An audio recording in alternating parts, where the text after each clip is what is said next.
Slide slope. Pull up. Terrain, terrain. Pull up. Sink rate. Pull up. Terrain. Pull up. Don't sink. Don't sink. Too low. Terrain. Too low. Gear. Too low. Flat. Too low. Terrain. Slide slope. Bank angle. Bank angle.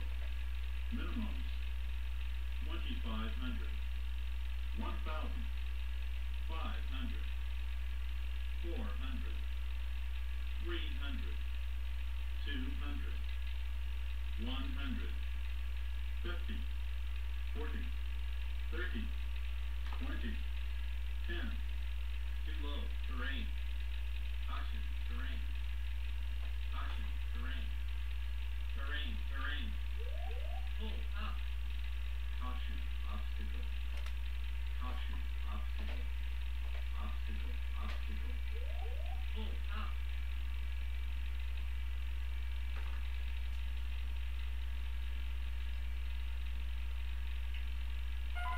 Headwind, shear, headwind, shear, headwind, shear. Tailwind, shear, tailwind, shear, tailwind, shear.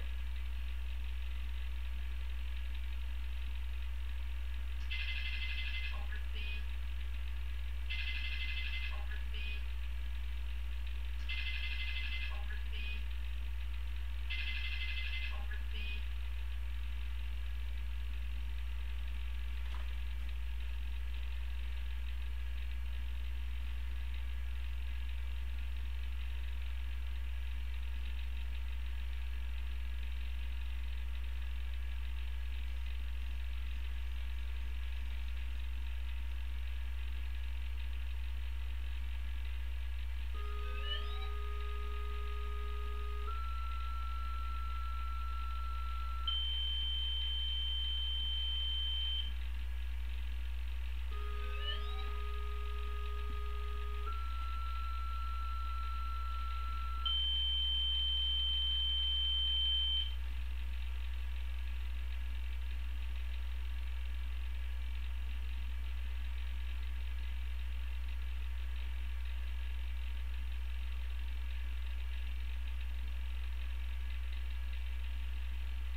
It's okay, this next test should fail.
It's okay, just a little bug there. That test should have failed because I have to have the same frequencies put in, and plus or minus 3 degrees, I believe, on the course for it to pass. And so that one should have failed, and we'll run it again.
Sorry about the sound, guys. That's just one thing with the Mad Dog. If I have a different window in focus, then you're not going to get any sounds from the aircraft. You still get the sounds from the sim, you just don't get the aircraft sound. So that's just what it is. And let's see. And we'll go ahead and get logged into VATSIM.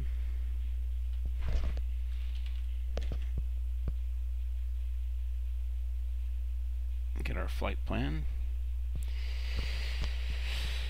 And then we'll get the window active again for you guys.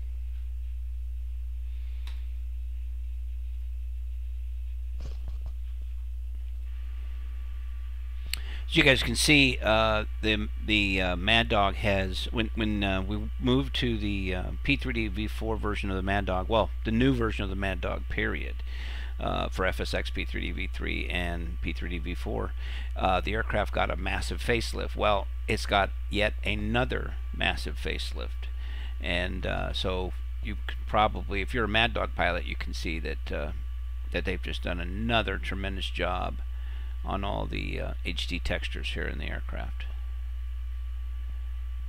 Yeah, looks fantastic. And so all the testing worked with one exception, and that was the autoflight test. It needs to, you need to have the same frequency and same course, plus or minus, I think it's 3 degrees, in order for the test to pass. And we ran it intentionally with 2 different frequencies, and it did not pass. So, and we didn't do it correctly because you have to test Autopilot 1 and then Autopilot 2, which is Digital Flight Guidance System 1 and 2.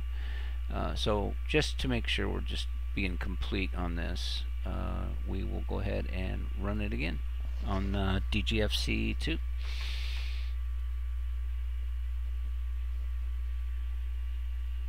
And I'll just get my flight plan downloaded while we do that.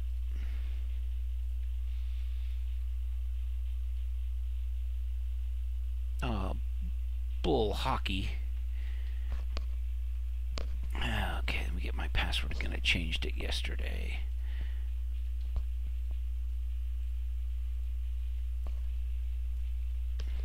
And log in. That's more better. And we can automatically download those flight plans. Happy days. We'll get rid of that.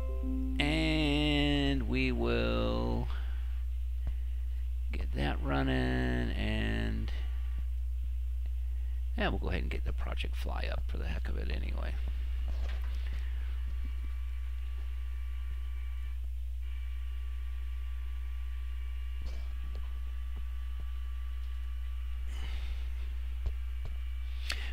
There's so much to do in the Mad Dog that when I pre-flight it, I usually move to the jump seat to do it, because this way I can see and do pretty much everything I need to do just by moving the hat switch a little bit.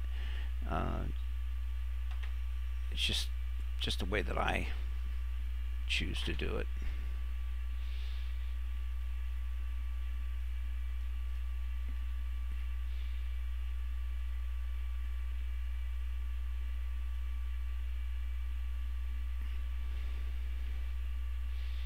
Nice feature here is if I want to grab the airport and put it down in the scratch pad, so I can put in, say, a company route, I just click it here, puts it right down in the scratch pad. It's a time-saving device, and it is kind of nice. So, and I'll just add Miami in there and company route, and it pulled it right up. And we'll activate that and execute that and move on to, it's only 2 waypoints in the flight plan, move on to our performance initialization page, and we have 18.4, so we'll start with that 18.4 normal fuel burn, and we'll slam that in there.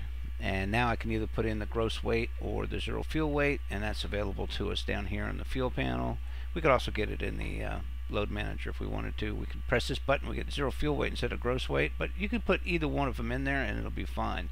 So we'll do the 103, what was it? Oh, apologies, 122. Alright, my bad.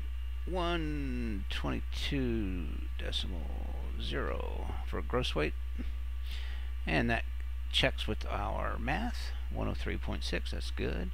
And reserves, we're going to put in 2.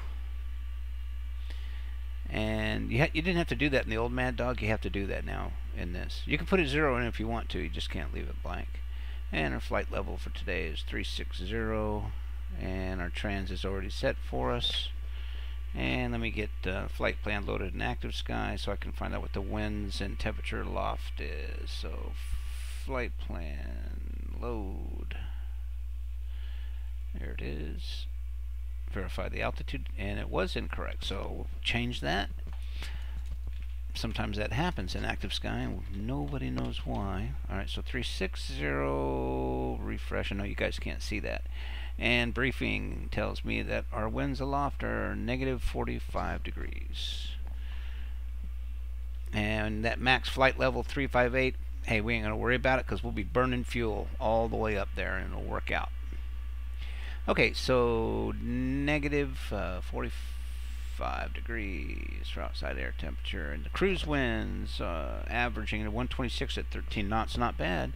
126 at 13. Good info to have. Alright. Okay, look up here. It's page 101. We don't have another page. Sometimes I get confused with all the different aircraft that I'm flying. And, you know, basically, you know, if there's another page or not. And we'll look at our table and we'll verify that it's got our flaps correct in there. And the flaps aren't even showing. Well, we'll take a screenshot of that.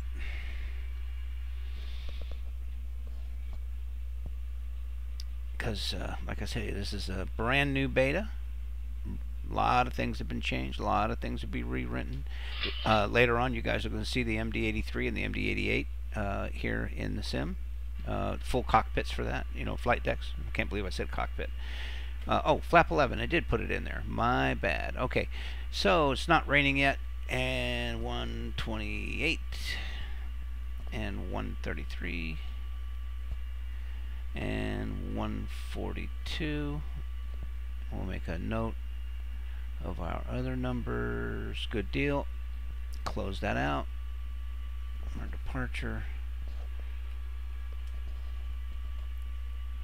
And take a look at the ATIS here in Atlanta, because we do have ATC and information X-ray. Broken 31 degrees, 3027.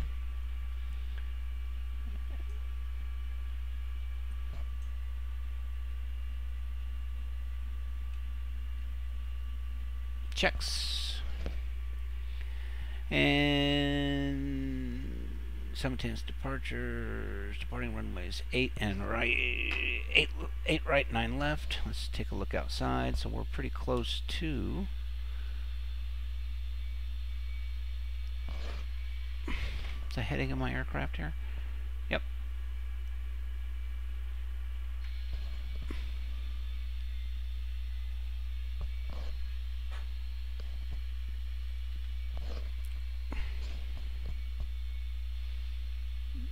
Very nice.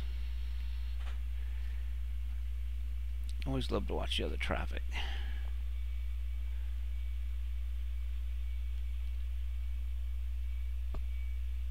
A lot of Deltas bailing out of their home airport here in the south.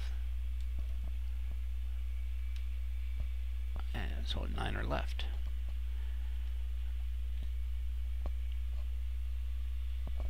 Nice to see VATSIM guys online. That's weird.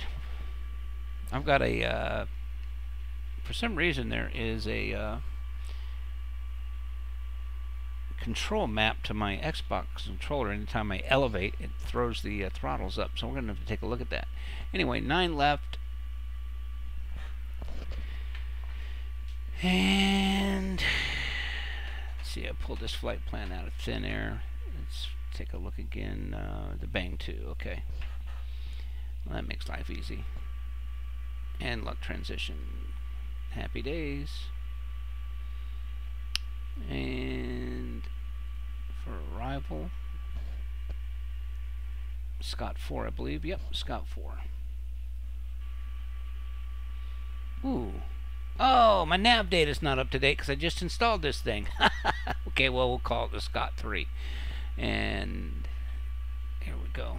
We don't know what runway yet, so we'll hang in there with that. Check our flight plan.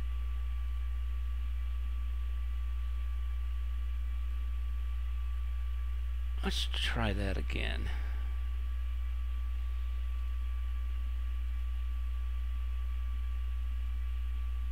That looks good. And we'll update the star en route. We'll double check all that is good to go.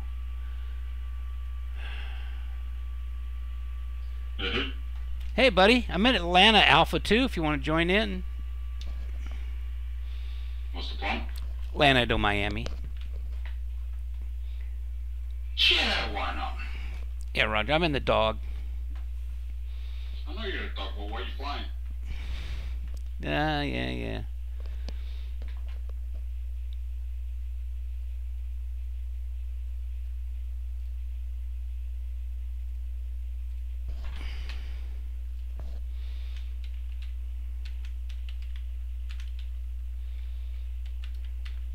Flight plans in members only. Good.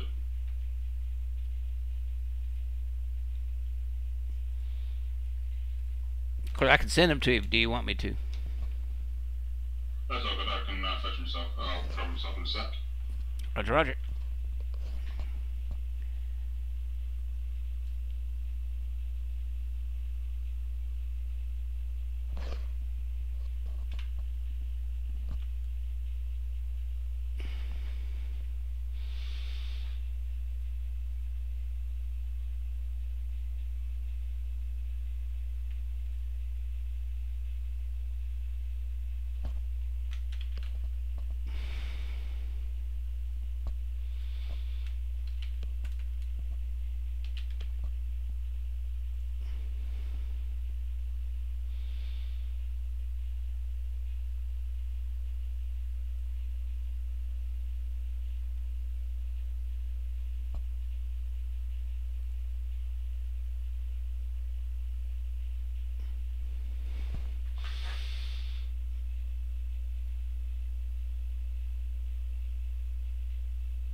We can leave the departure time and arrival time in this Project Fly app blank, right?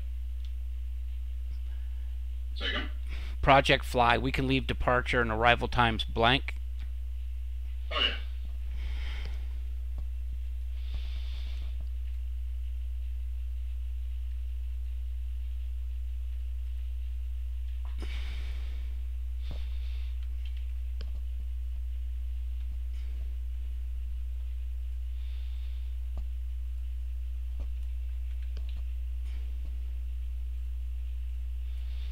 Oh, crap. I gotta get the registration number of my aircraft. Let's find out. And 904. That'll work.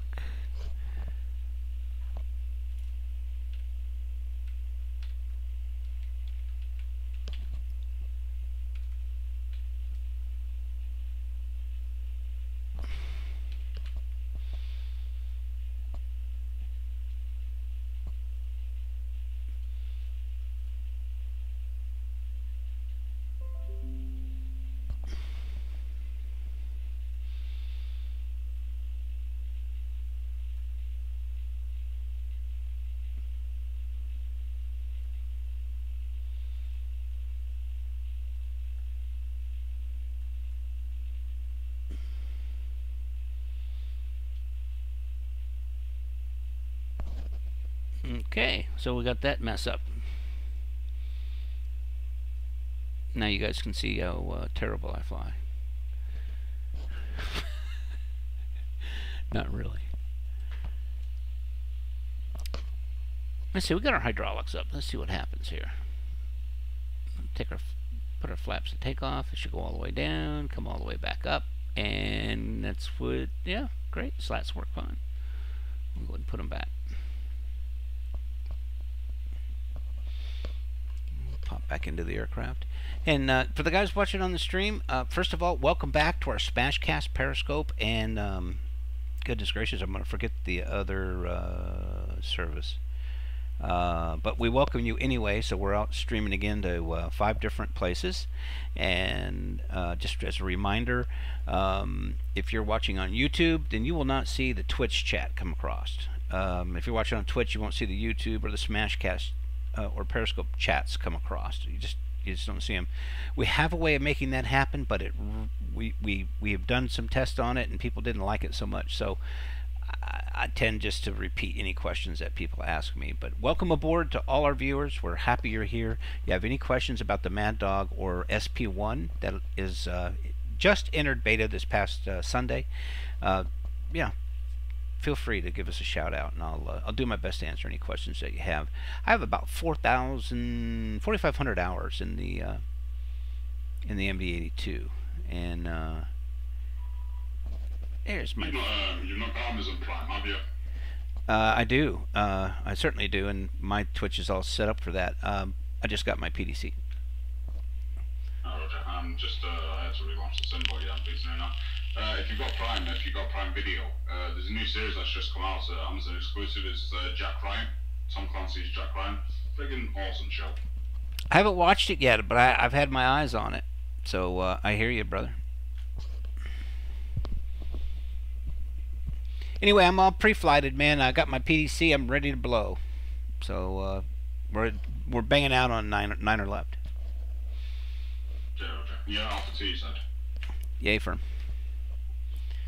I don't know why my Imagine Sim scenery didn't add back when I was doing some troubleshooting. So you know what? It may have been me that hosed it up. It probably was. Oh wow! Are you already online?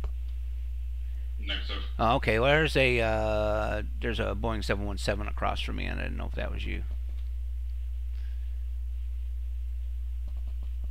By the way, I'm gonna get that Boston city scenery from Aerosoft today. Highly recommend it, bro.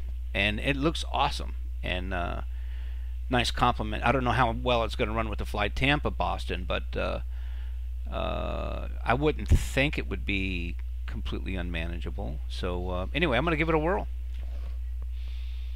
Okay. Matter of fact, go grab it right now. I mean, you know what I mean. Yeah.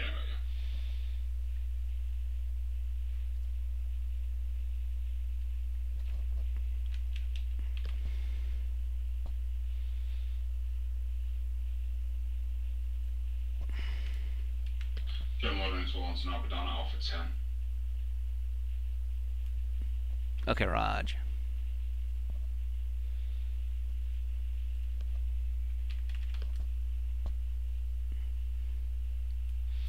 Didn't they come out with a Nuremberg Professional? I thought they did.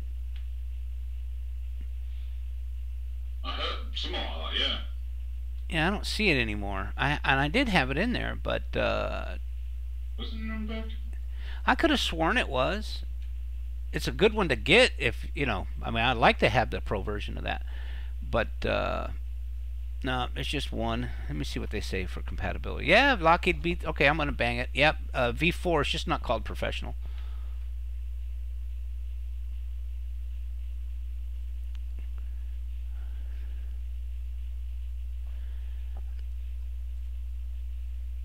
All right, I'm grabbing Nuremberg and the city scenery. I like I said, I recommend you do the same. I'm gonna have to wait for a couple of days yet, buddy. No. You get them like I do. You get them at no cost, right? Oh yeah, I forgot about that actually. It's friggin' airsoft, isn't it? No, brother. 4,500 in the Mad Dog, not in the real MD-82. No.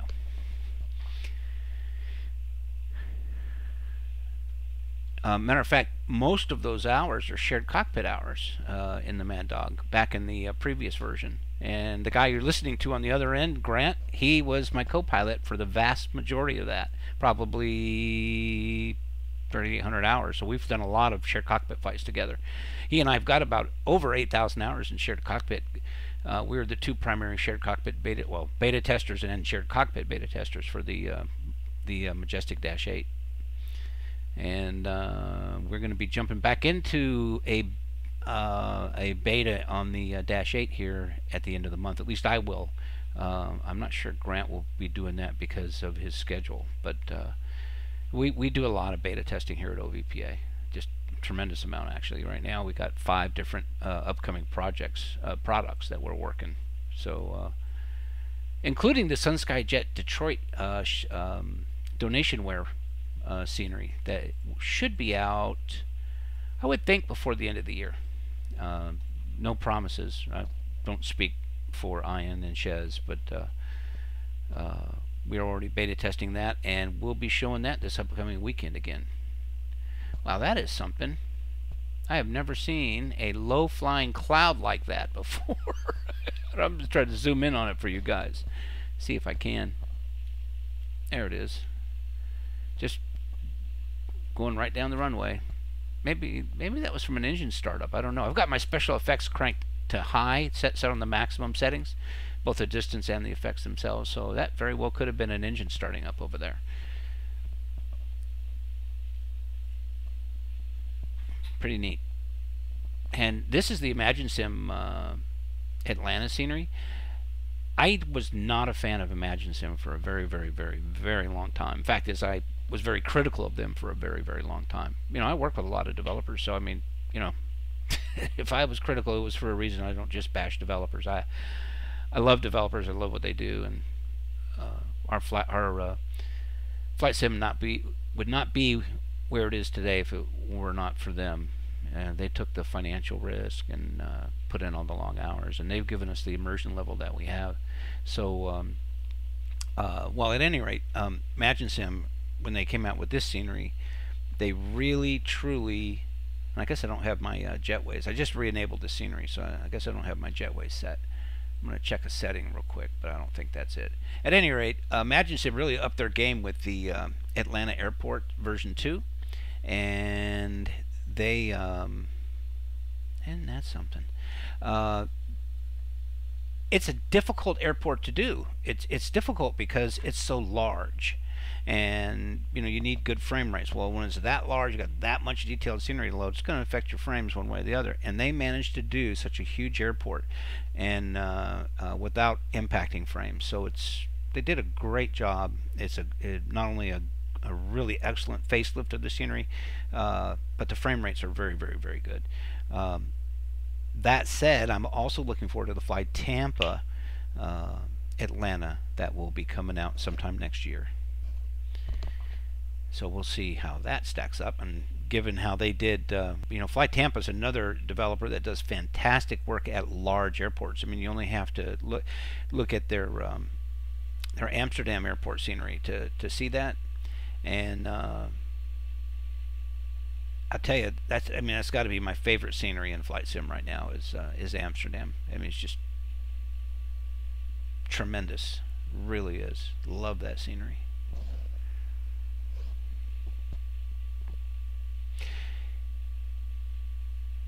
About a month from now, and this is only a guess on my part, we should be able to show you either the MD-83, the MD-87, or the MD-88 flight deck. Not all three, but just one of those. Now, that's just a guess on my part,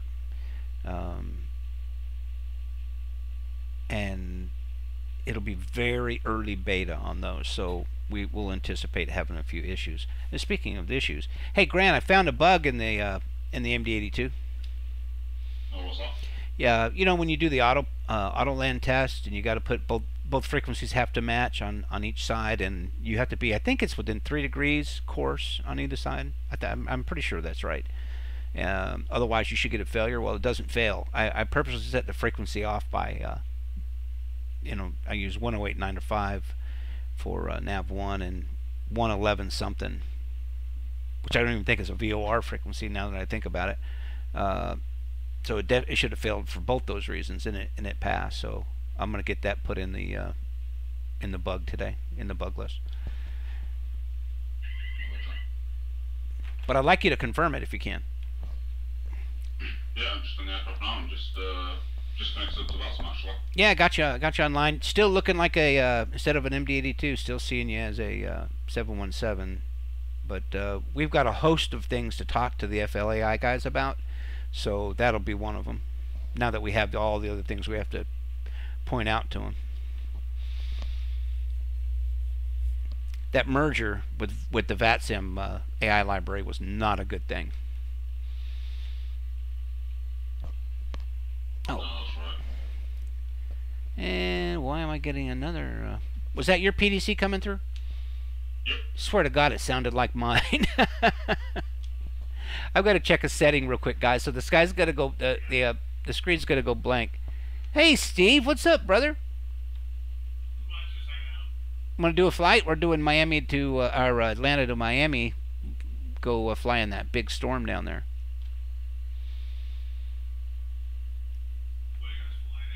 We're both in the Mad Dog. All right, so the screen's gonna go blank, but I'm still gonna be here with you. Okay, so I just got to figure out this little monster here. Should be just take me a second. There we go. I think I found it already.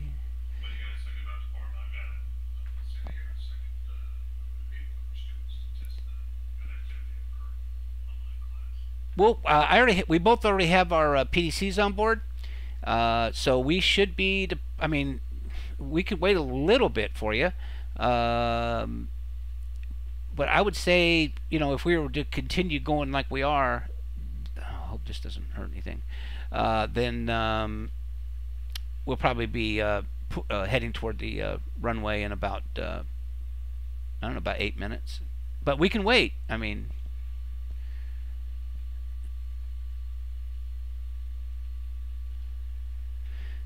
I hope this doesn't muck anything up. I don't think it will.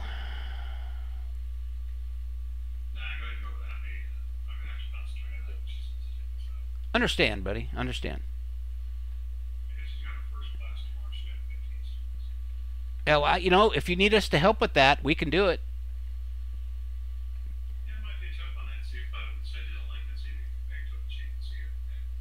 Yeah, absolutely, man. Happy to do that. What's she teaching?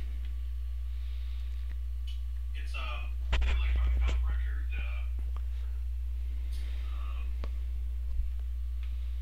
outpatient software. Good. Got the problem fixed. Which component it's scheduling for the registration or the compliance side. By the way, guys, watch it. Oh, roger that. By the way, the tool that I'm using to bang around the airport and do all the things I'm doing is called Chase Plane. I'm sure you guys have heard of it. If you haven't, you need to check it out.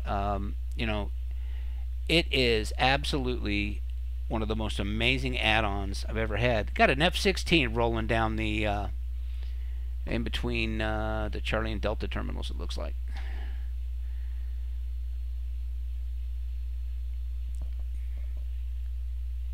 Always good to see a Falcon.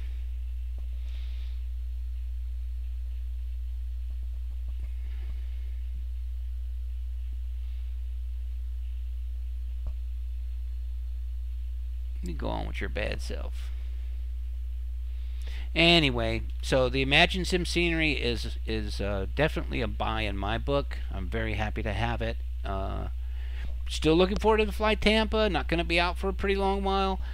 So it's really great to have. Price is right. I mean, the price that, you know, it's very reasonable, especially, you know, for the quality. It's really nice. So not going to hear a lot of people praise Imagine Sim, but you know, they probably have a bad taste in their mouth for some of the earlier sceneries, and which a lot of people happen to like, by the way.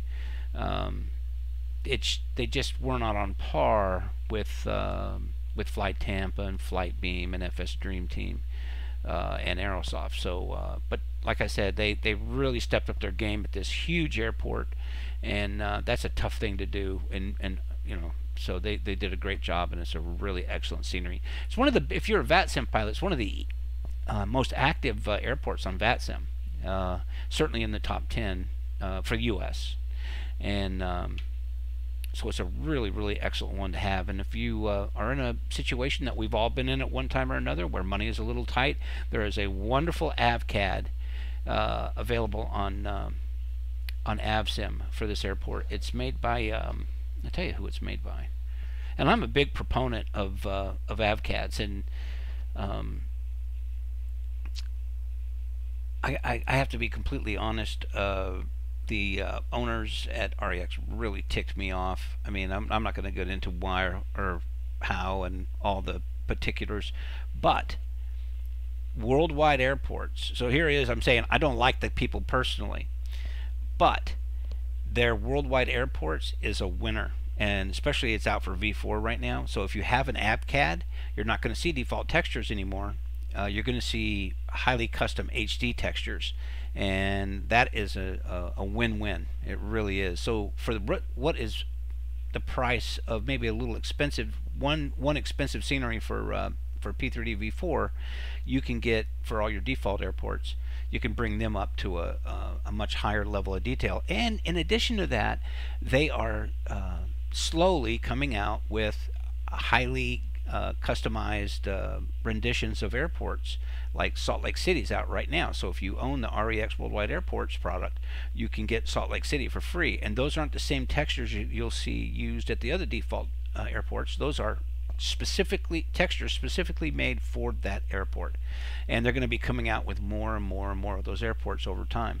So you know, it's a great product, and I highly recommend it. So, and again, here in Atlanta, if you know, money's tight, you don't want to buy the Imagine Sim scenery, then you could use the AVCAD, and then when you're able, go ahead and get the worldwide airports, and it's going to bring the airport up to a tremendous level. I mean, it you know, of detail. So it's a good deal. I'll tell you who makes that scenery on AvSim. I have it downloaded. Let's take a look here. Eric Ingram. Eric Ingram. I'll type that in for you guys in case you're. And he made it back in 2013.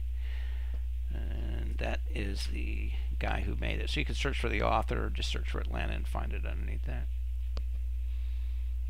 Good scenery.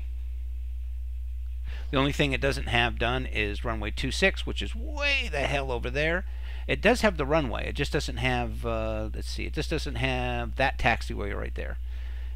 That's the only thing it's missing. And if I get a chance, I'm going to go ahead and add it and to that AVCAD, and then give it to Eric and let him re-upload it under his name, because he did all the hard work. Okay, I'm going to do this ILS test now. So I've set the ILS 1 for the frequency minor, and I'm just doing number 2 random and see if this does it. Yeah, it's not the ILS VOR test. It's the Autoland test. Oh, that's the one. Yeah.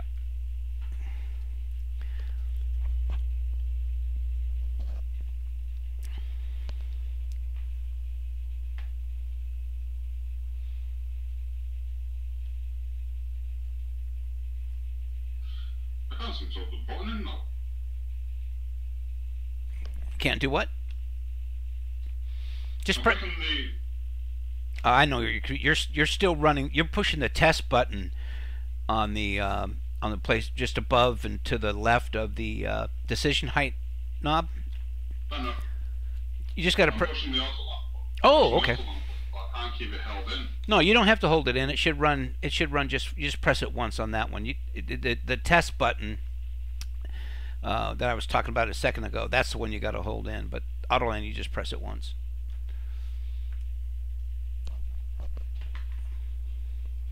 Well, in that case, it's not running the auto lamp pre-flight test at all.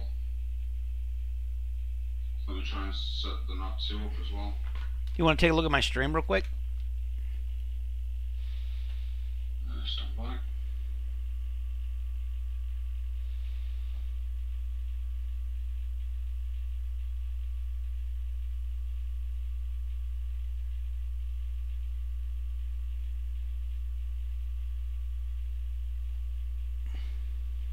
Okay, now once I set the nav 2 up, it did work. Oh, you got to have frequencies in the same course set in both nav 1 and nav 2 for it to work, yeah.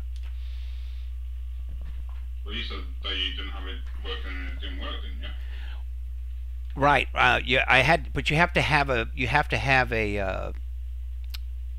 an active ILS frequency put in. It doesn't have to match, but it's got to be an active ILS frequency. You know the difference between the frequency differences between VORs and ILSs. So it's just, that's what it's got to be. So you can't have like a VOR frequency in. What I thought you were saying is that you set up the nav 1, but you left the nav 2 on some random, and it worked. Yeah, I thought you were saying. I just put a different freak in. I wasn't sure if it was ILS or not, but it must have been. I just just flicked the thing, so it was kind of random, but it still must have been an ILS freak.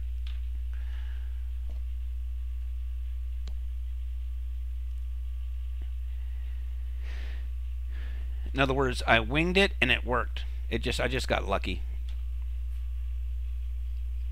Oh, yeah. Bright Flight, good to see you, buddy. Been a while. My YouTube was down. Something happened with my account where I had switched to this beta version that they're using for some things, and it stopped my stream from going through. So we're back streaming on YouTube and the 4 other sources that we stream to at the same time. So lots of fun there. And I might as well get my squawk code in there. What is it? Oh, hey guys, guess what? If you're a Mad Dog guy, you will not recognize this. It's a brand new TCAS system for the aircraft. So no more dialing in your squawk code or whatever. So what did I say it was? 0406? 0406. Oh, happy days. And we're just getting ready for push. So we'll go ahead and put it to TARA now. And since we're in Atlanta and they like that kind of stuff. And Atlanta's frequency, let's see who's up. Approach 127.9er. Now watch this. I'm going to stick my mouse right over here. This is a neat little feature. It's not either. It's my radio panel. What did I say it was? 27.9? Yeah, 127.9. Love radio panels. They are sweet.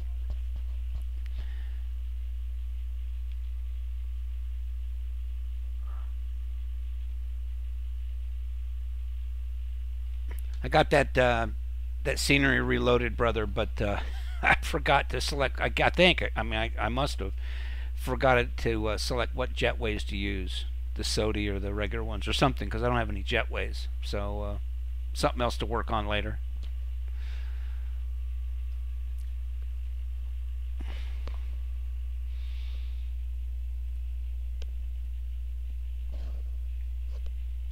Have you noticed that they have different dimensions in the virtual cockpit in this aircraft? Well, compared to the old model. Yeah, the only way I know that is I can use my use Chase Plane, the preset positions that I had, and I can tell they're off just by a little bit.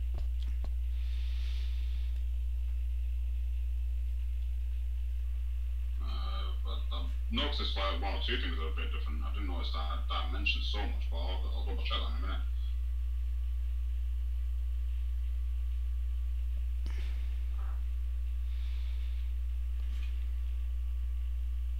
That's pretty quick.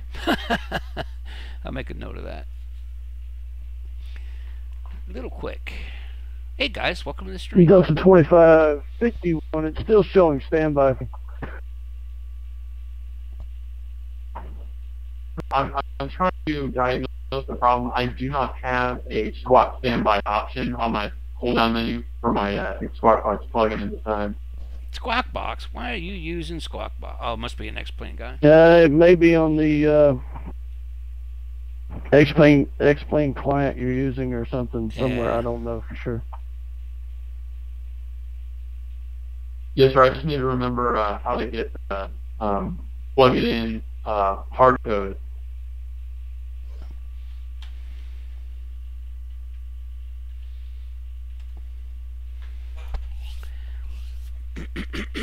So we should be pushing here in just 60 seconds. Okay, Delta 2450. Oh, never mind, that's good. About 60 seconds for push, bro. Probably 2 minutes, 3 minutes tops. Roger. Okay, well, check that. I'm going to go get a coat, guys. I'll be right back. And welcome aboard. I just saw, I don't know, 3 or 4 other people log in. Good deal. Welcome aboard. I'm going to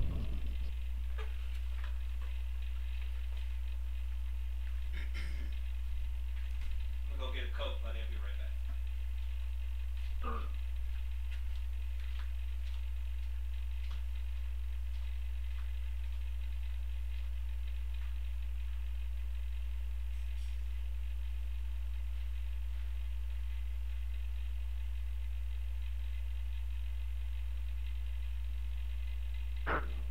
Visual aircraft Atlanta approach is going offline for further taxi clearance and airport contact Atlanta Center.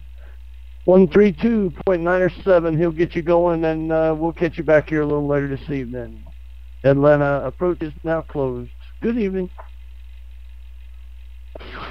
Have a good one. Have a good one. Thank you.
I'm back, buddy.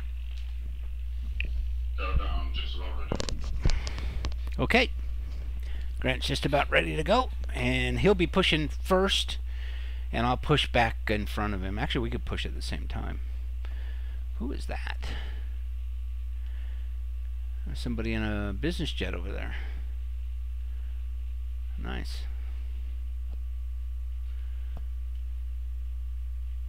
Ah, you got another MD-80 or something on the other side of you there. At least it looks like it. You sure do.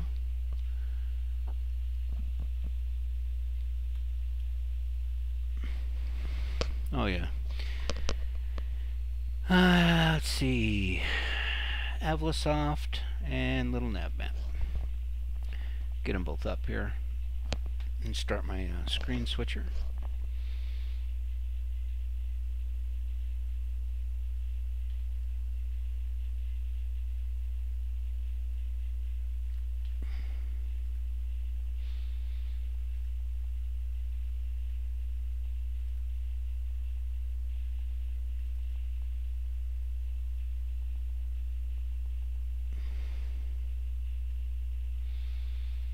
Yeah, I'm showing that as someone actually. Oh, Roger. Showing you as a 7-1 as well. That's the problem. Are you filed as an MD88 or an 82? 88. Yeah, same here. I think that's what the problem is.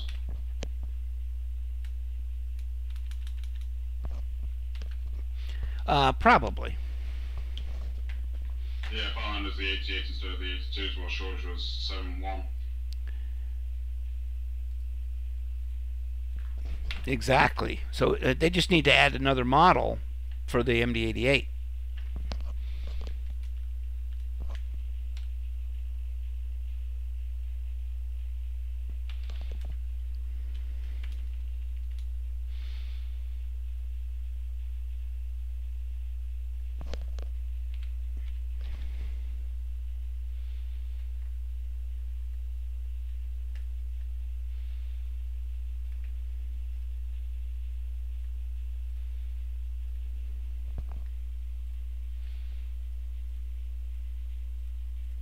Okay, just being on the APU now and then I'll be ready for push once that's established.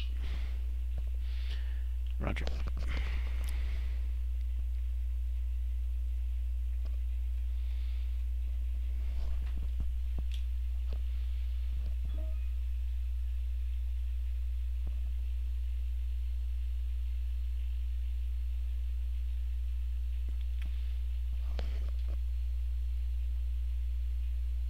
And we just lost approach over what 3297 for center.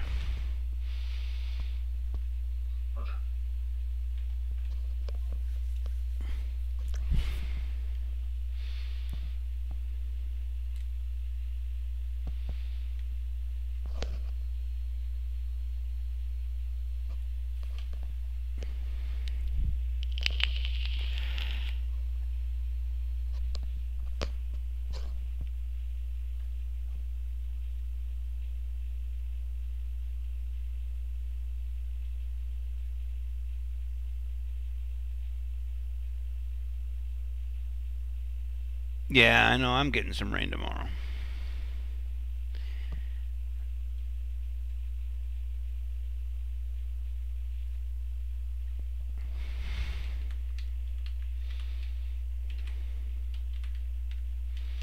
Okay, now I've got to figure out why I'm getting no pressure from the APU.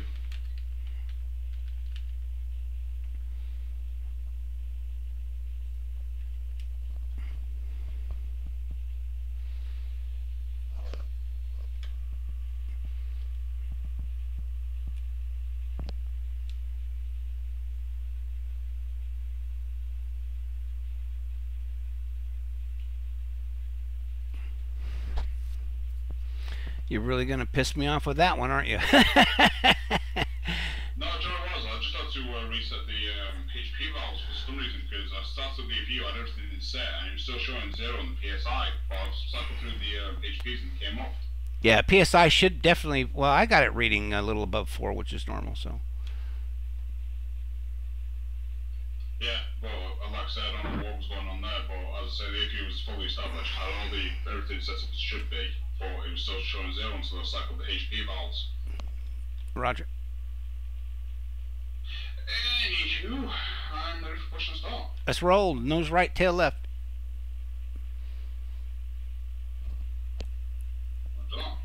Okay, fine.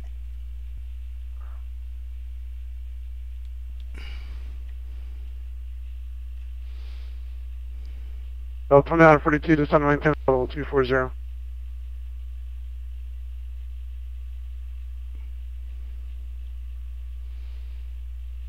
Back on 148, leave my space friction and feeders to turn. Have a good flight, we'll see you. Alright, what happened with GSX? Oh no, it should be doing something. 148, so long. I'll check my sounds here. Nose right tail left, you said? Yeah.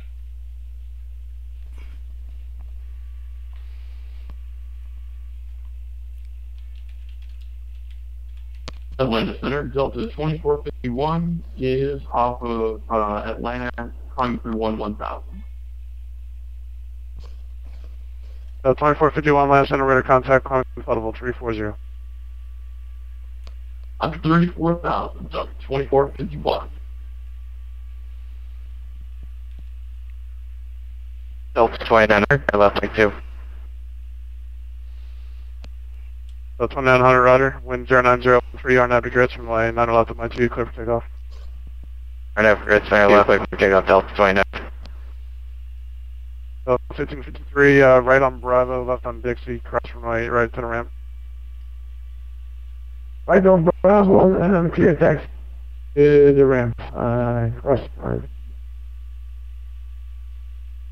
Collector, I think clear cross the way. Second 5597, cross Fulton view wire above 3000, climb P, Zulu, runway 6 pitch. And above 3000, clear on now Zulu 6, 5597. So 1501, leave my airspace for your transmitter is terminated. Have a good flight. We'll see you later. Thank you, sir. Have a good day, Delta 1501. Let me know if you get the light up chime. Sensor, Delta 1218 entering your airspace, just crossing over flat at flight level 340.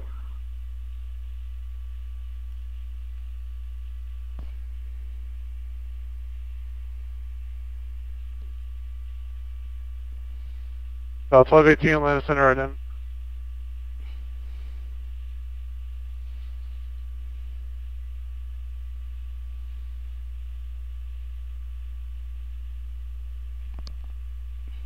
I did indeed. You did, okay. I didn't get it on number 2, but I got it on number 1. So 1218, radar contact, audible 340, good afternoon.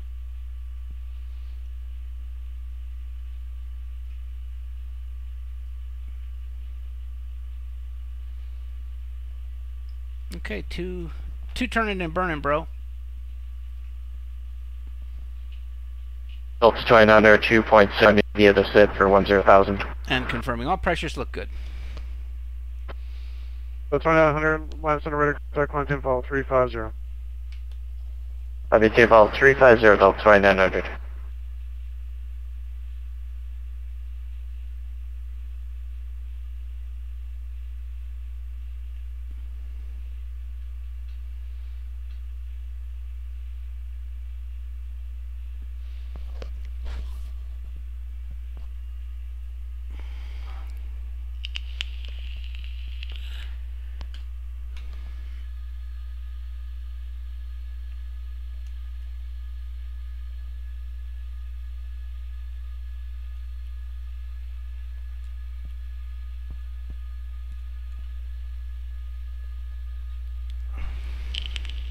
So 2642, descend via the Jonesy to arrival, Charlotte Landing North, 73029. So just come out now. Just give me 2 seconds here and I'll be back from the taxi. Okay, right.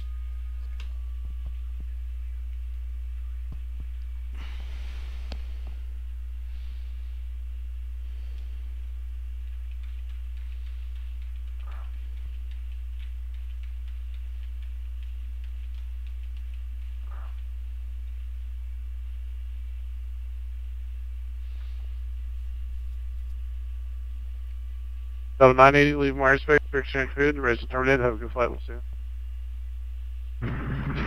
Delta 980, radar says terminated.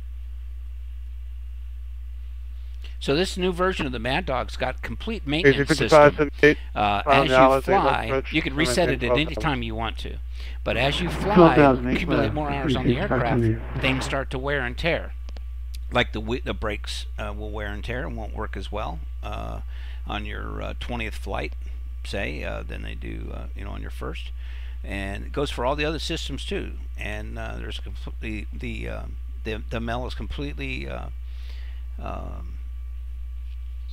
operable. Are you ready? I'm ready. Atlanta Center, good afternoon. Delta 471 on the ground at Atlanta, ready taxi 9er left. The 471, good afternoon, passing 9 the Mike 2 via Mike. Mike 2 via Mike, thanks, Delta 471. Okay, brakes are off.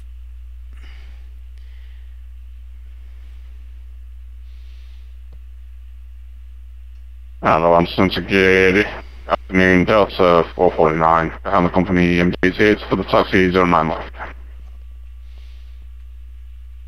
The 449, Roger, Clear follow on the company left. MDD. 09 left to Mike 2. Clear on the right. Turn your transponder on when able. Hey, Mike 2 and transponders coming on now for 449.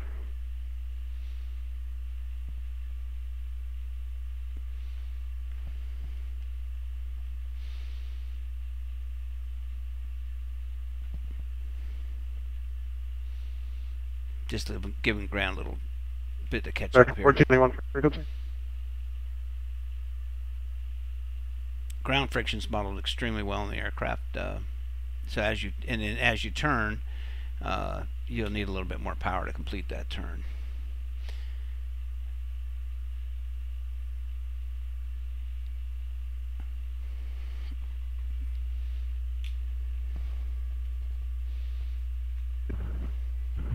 Atlanta 7, did you copy?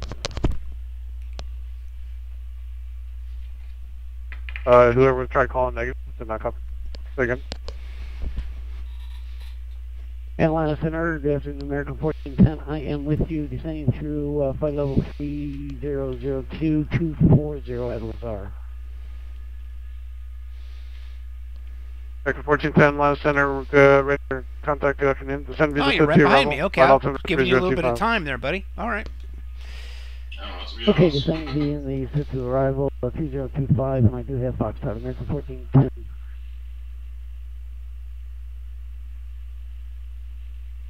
Any closer to it, I'll be pushing you to Miami. Yeah. AC-5578, right turn heading 27. Right turn, say again, heading? Right turn heading 270 for AC-5578. 270, 5578. Flap set, trim set. Everything looks good. And we did all the first flight of the day tests, or the vast majority of them. Turn that Dave to Mike 2. Oh, he wanted. Shit. I'm showing that. Yeah, you're right. Oh well. Okay, you can turn. I'll call Mike 2 and you to the next one. Oh, I'm down at the end for full length anyway.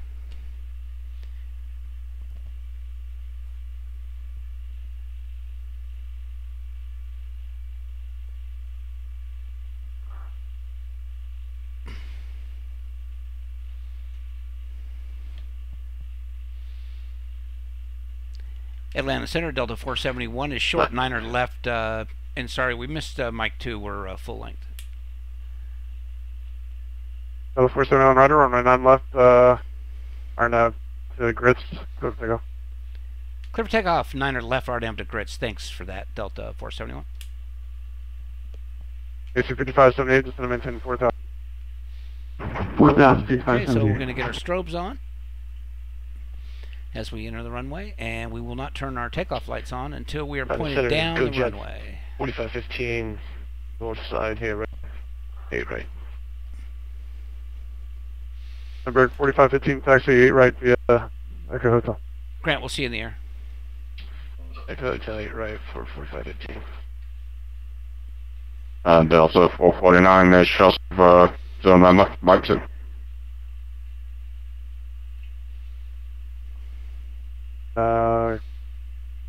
American 808, the American Space for exchange food. Have a good flight. We'll see you. Check. Oh, high on the engines, man. Delta What the 449, heck? 119 left, Mike 2, land point. Okay, there's a problem number 2. One white Mike 2, Delta 449. Langberg 4515, you ready to go?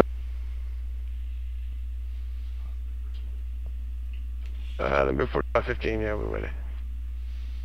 Number 4515, on runway 8 right now. Gear coming up.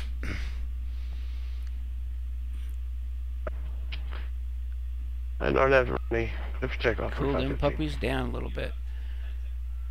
Alright, we'll try the auto throttle now, and we'll try the autopilot. Nav select. VNAV climb. Oops. Climb mode select. Reselect. VNAV climb. And this is not good. So we got some serious issues here. Yes, we do.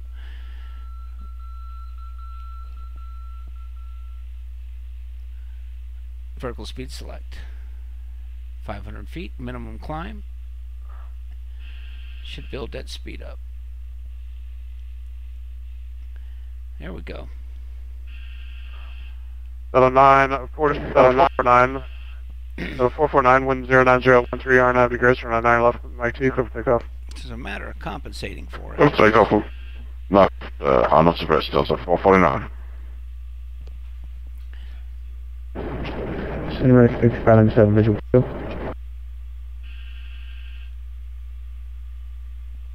Stabilizer motion.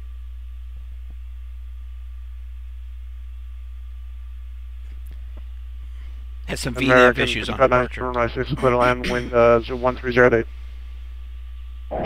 Clear to land, Mike 6, 597. Is there another aircraft calling center?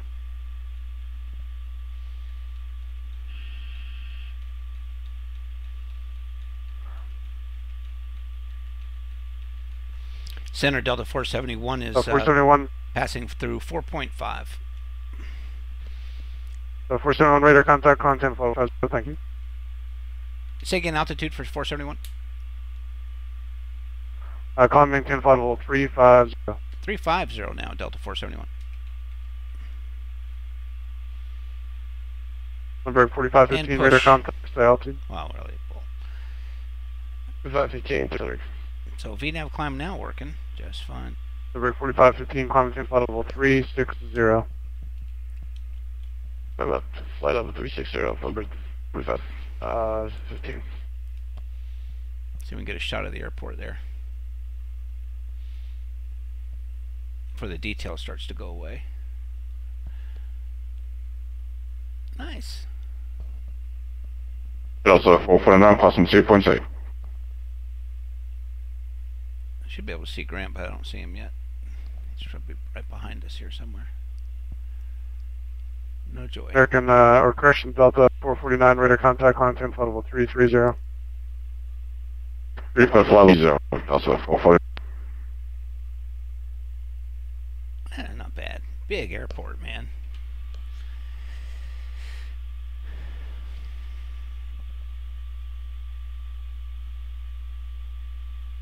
Yeah, just a little hiccup there on the VNAV on the initial departure, but now it's working fine. Spot on.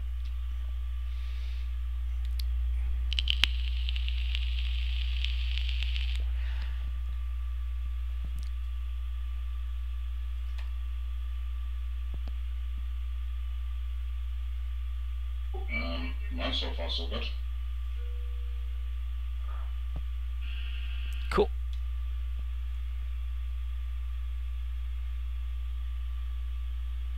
Yeah, it was more speed related for me.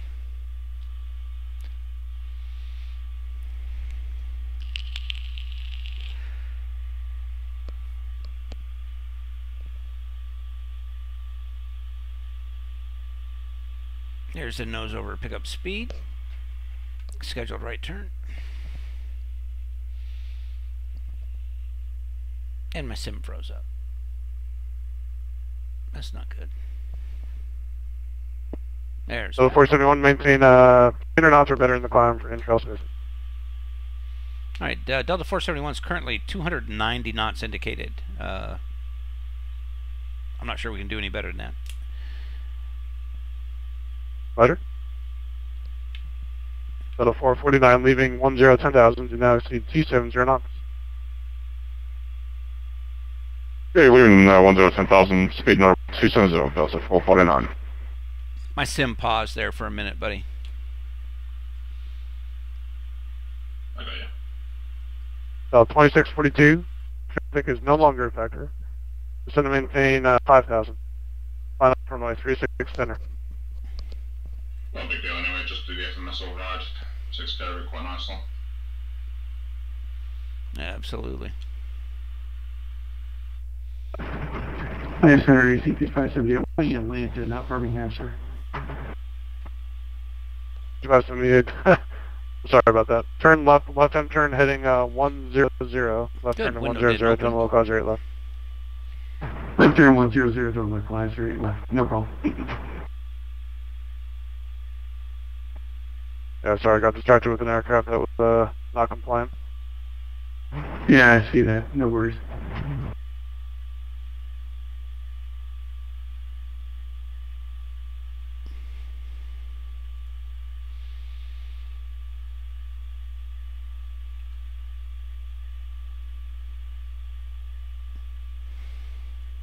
Vector 1410, you can plan on the ILS 9 right this evening.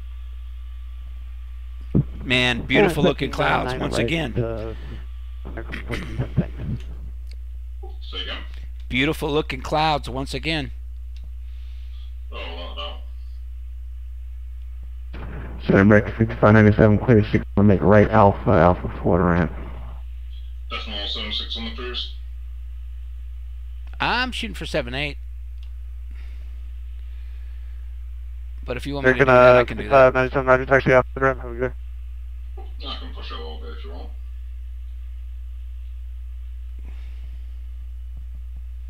Flight, good afternoon, and for 3451 with PDT squawking 2007 with Foxtrot ready for taxi.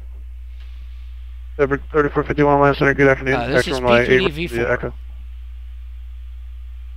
The Mad Dog is available for FSX and P3DV3. Level 449, you can resume normal speed. Thank you. Just understand that that essentially it's three different products. You have a product for FSX, and P3DV3 and V4, but each one is slightly different. And one of the biggest differences is the availability of dynamic lights. We have those in P3DV4. You don't have that in V3 or FSX. 2642, fly heading 040. But the aircraft operates pretty much the same. Now this is SP1 of essentially a brand new Mad Dog. Now this Mad Dog is this is the MD-82 flight deck right here, but we're gonna have the MD-83 and the MD-88, and maybe the MD-87 flight decks. The MD-88 is a Delta aircraft. Thank you. Clear visual They're the ones that fly that. And of course, the 87 and the 82 and the 83 are flown by many different airlines. So they'll be totally. It's kind of like going back to the very first version of the Mad Dog released in 2004 or 2000. Yeah, 2004. Actually, there was a version even before that. But at any rate, the one released in 2004 for FS 2004 and then upgraded to FSX. That one actually had three different flight decks as well. You had the flight deck you're seeing here for the MD-82. Then you had the Canadian flight deck, which is uses a completely different flight guidance system. And then you had the DC-9 flight deck that didn't have. It wasn't really, wasn't a digital flight deck. It was all gauges and whatnot. And so we're heading. Look at the Fairview's model. No, 1 second. So at any rate, so we're heading that way again with having multiple flight decks that you can use, and this is essentially service pack 1 of the new Mad Dog, and it's only going to be released for P3DV4. I hope I answered your question.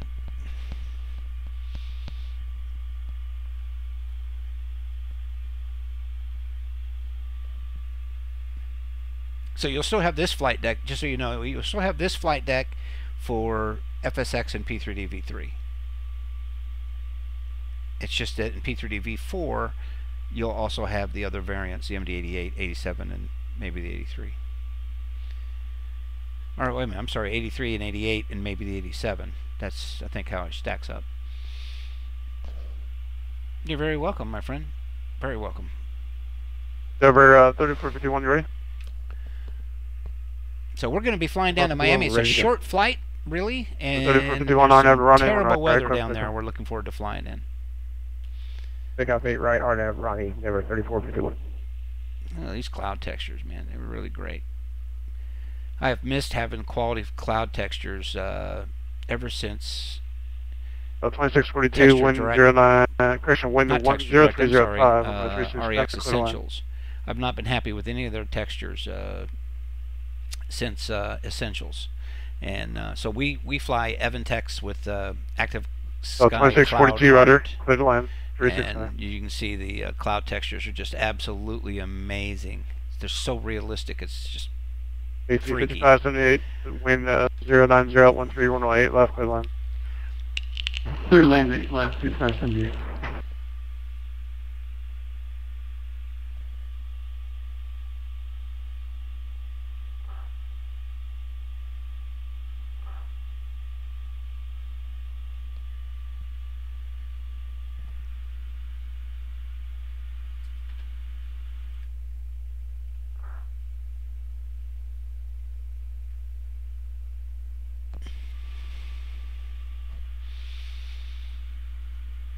Atlanta Center, Delta 1218. That's 1218, go ahead. Could we get our arrival runway at Atlanta, please, for programming our FMC? Line on the ILS, 8 left. ILS 8 left. Thanks. Delta 1218.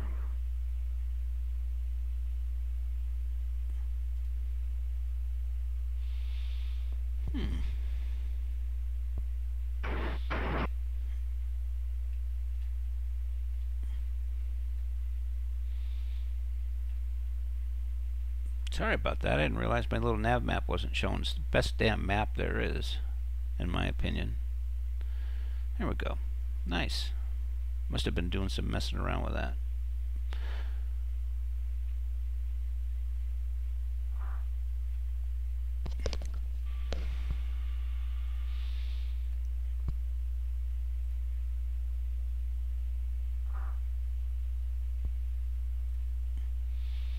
Okay, let's see. That's all wrong. Well, no wonder it's not working.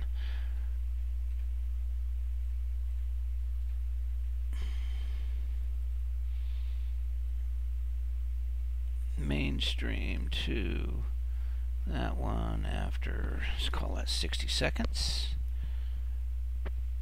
All aircraft formation Gulf is clearing out. For 3023. For 3451, radar contacts, altitude.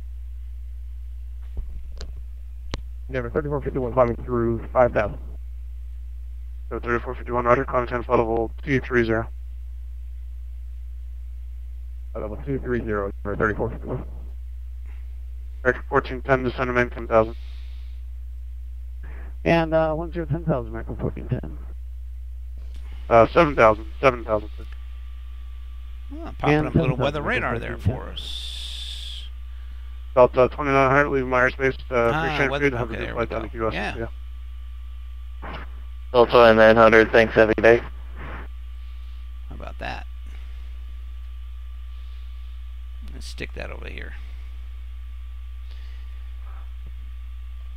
So we get a Atlanta little Center, turbulence American here. 4555 with you, flight level 210, direct, Burmy.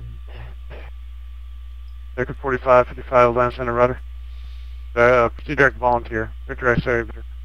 And nice little cells up ahead of me here. Proceed direct to Victor X-ray Victor for American 4555.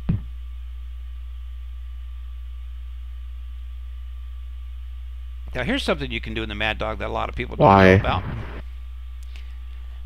So if I wanted to increase my my We EPR, apologize, Center Delta 1640. I can Mike. pull these little knobs right here.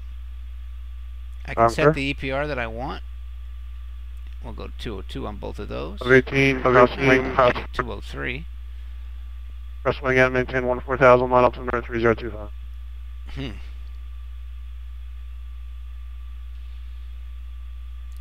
And Alright, go. Atlanta Center, 1949. Information Foxtrot ready to taxi. Runway 9 left at Atlanta. About 1218, cross wing at maintain 14,000, line altimeter 3025.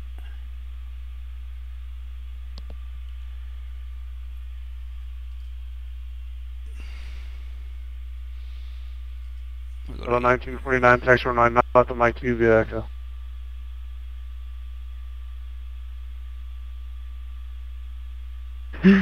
Taxi rear runway 9 left.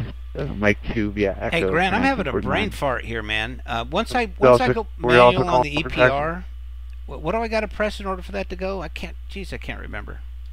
Stay again, buddy. Go manual on the EPR for the engines, And once you got it set, I just can't remember what the heck to press to activate that. I just having a brain fart. American 1410, this one maintain 4000. It should be EPR. Yeah, 4000, You should have it set 1410. on the two little knobs. EPR, you go on the EPR sync on the overhead. Did it. And then it's just set into EPR limit and the flying member. 578. EPR limit, that's what I was looking for. You should looking add on Charlie, cross 8 right. Don't you dare on turn on me. Ramp. God bless it. Charlie cross 8 right. There we go. Foxtrot to the ramp. Yeah, God, I just killed my engine. I just killed my left engine. It was an errant mouse click. Can you believe that? It didn't even let me turn the handle. Now, that's a bug.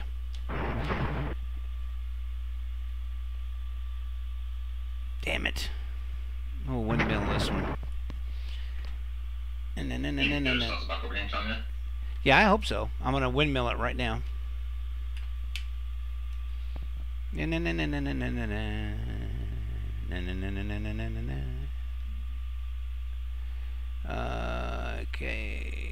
let's see if we can get it to go.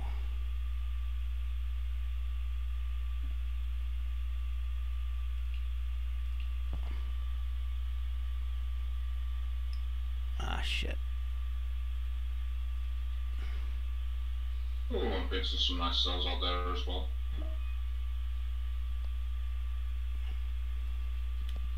Yeah, cool. Atlanta Standard 1640 ready for taxi. Well, 1640 set it for 9 left or 8 right? preferably if we could take 9 left, that'd be cool. 1640 tax 199 left to be I'm not the Mike T, be Mike.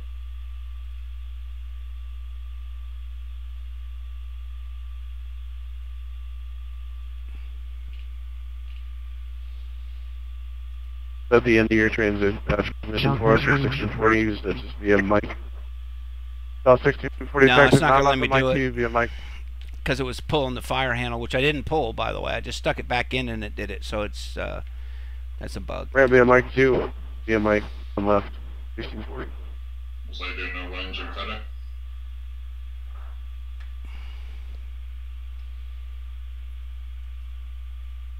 If you want to continue that flight, you're going to have to descend to about 31,000 feet or less for this aircraft. 1410, turn right heading 360. Turning right, 360, American 1410. The 471 leaving wire space for San Frito, good flight. Over to advisory, Delta 471, thanks. That looks like I got it started again. Sorry, again, American Tree 0554 to Havana, ready, copy. 6305, stand by, send your piece.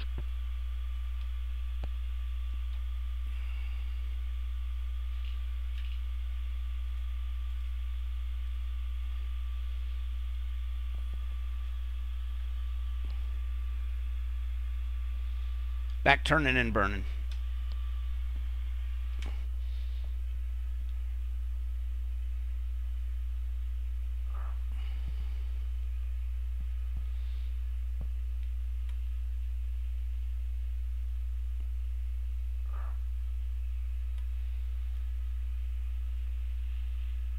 American 1410 heading 070, general localizer.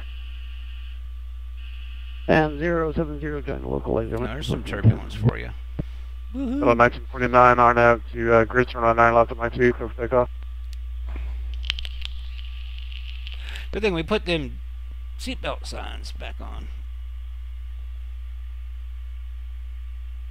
Hello, 1949, RNAV to grids. Clear for takeoff, 9 left. Clear takeoff 9 left, RNAV to grids, Delta 1949. American 14, 3000, let me know if you pick up the airport. And 3000, and I can see the airport, American 1410. American 1410, thank you, cleared visual approach from my 9 right. Clear visual approach, 9 right, American 1410. Oof. 449, leaving wire space for exchange for good flight to Miami. Also, advisory, Delta, from watch, please.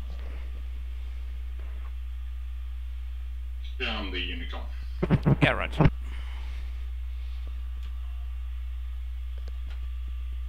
You're going to get some turbulence coming up my way.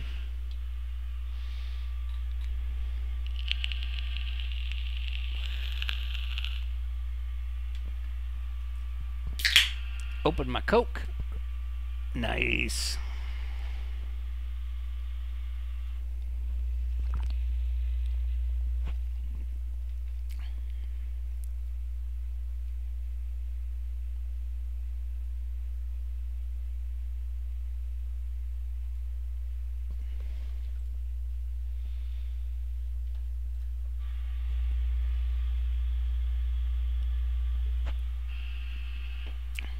Oh, baby.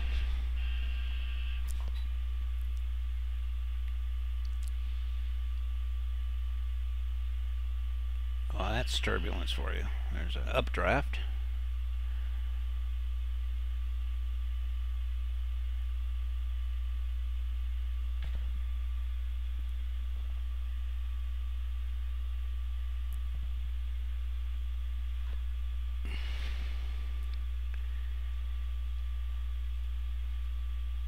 So given wins, we can either plan for, I'm guessing, 8 left, 9 or 12 for the arrival. Okay, Raj.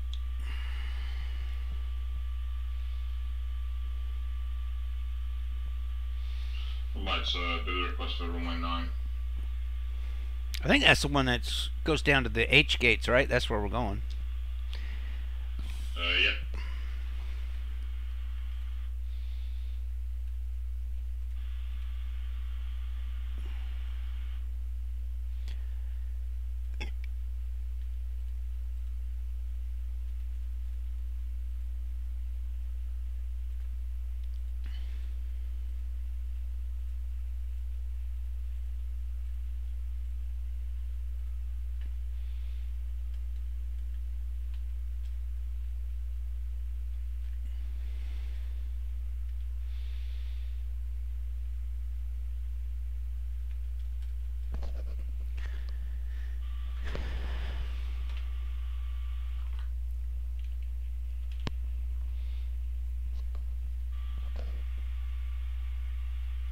On any of these flights, I really put my this I-7 4770K process. I'm just gonna go grab a quick snack. I'll be back in, I don't know, 5 minutes. Roger, roger.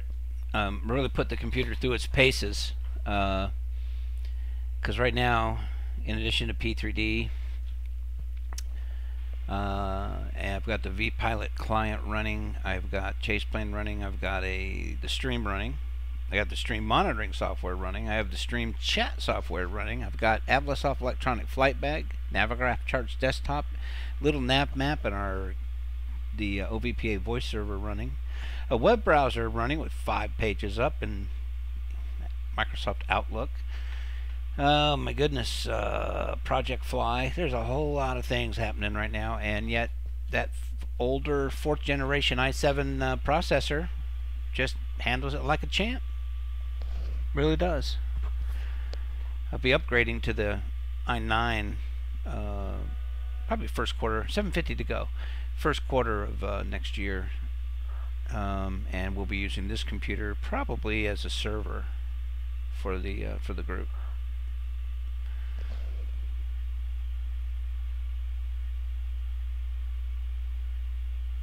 By the way, OVPA is looking for highly experienced flight simmers that fly airliners on VATSIM. We're a private group, so you just can't join OVPA. We've been in existence for 14 years, and we work with a lot of different flight sim developers. Anyway, if you're interested, I will put our email address in the chat for you guys. And if anybody is, again, highly experienced flight simmer, experience with multiple add-ons, yada yada yada, fly airliners and on VATSIM. So if you are interested in flying and working with really good people, because all the OVPA members were selected not only for their experience but the type of people they are.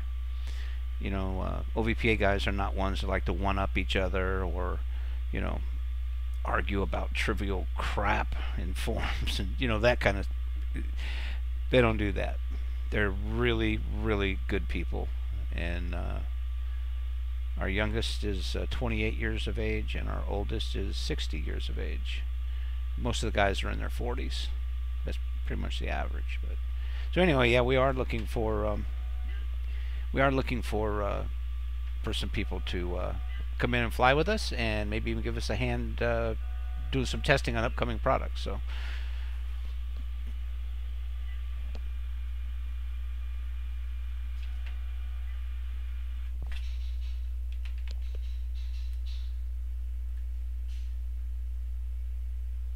And that was a Scott 4. There we go. I'm just getting my chart up.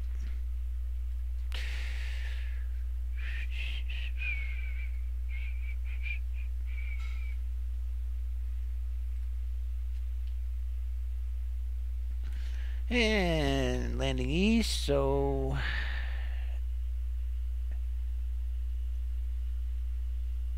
at Scott, it will be 250 at 10,000.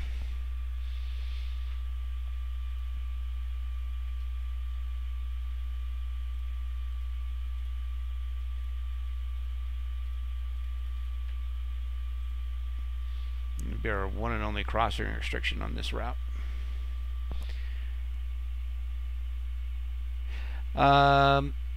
Yeah, 20. Our minimum age is 24. So how long? I would say how long till your 24th birthday, because that's our minimum age to join OVPA. If you want to send me, if you want to send your information to me, how long you've been in flight sim, what kind of flying you do, kind of add-ons you have, that kind of stuff, and when how far away you are from your birthday, then it's something we would certainly consider.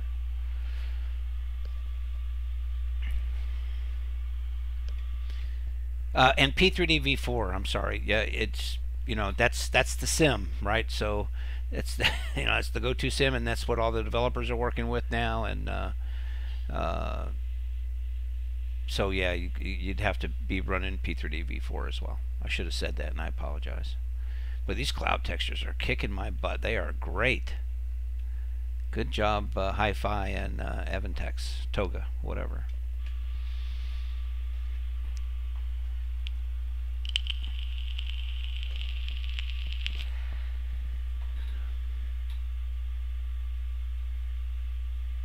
Looks like we got a little bit more turbulence coming up here. Now that is not yet modeled in the weather radar, and the predictive wind shear I don't think is working yet either.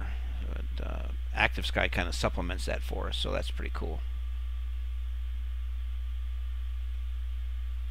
Yeah, it's not modeled.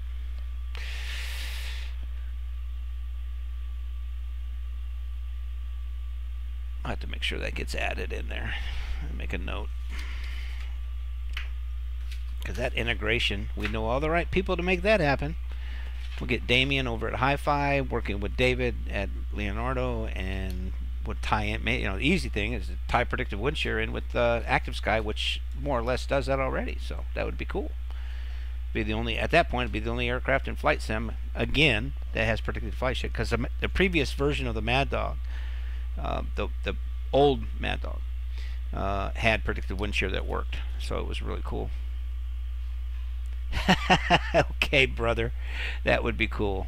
I'm sorry about that. Absolutely, man. I tell you what, I am so looking forward to the MD-88 flight deck. I mean, I'm looking forward to that like you read about, and that's just going to be sweet.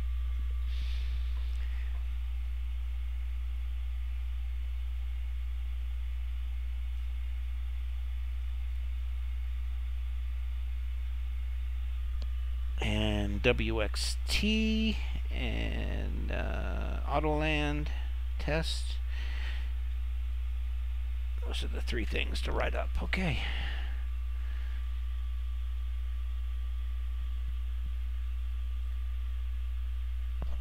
Where are you from? Airborne Z.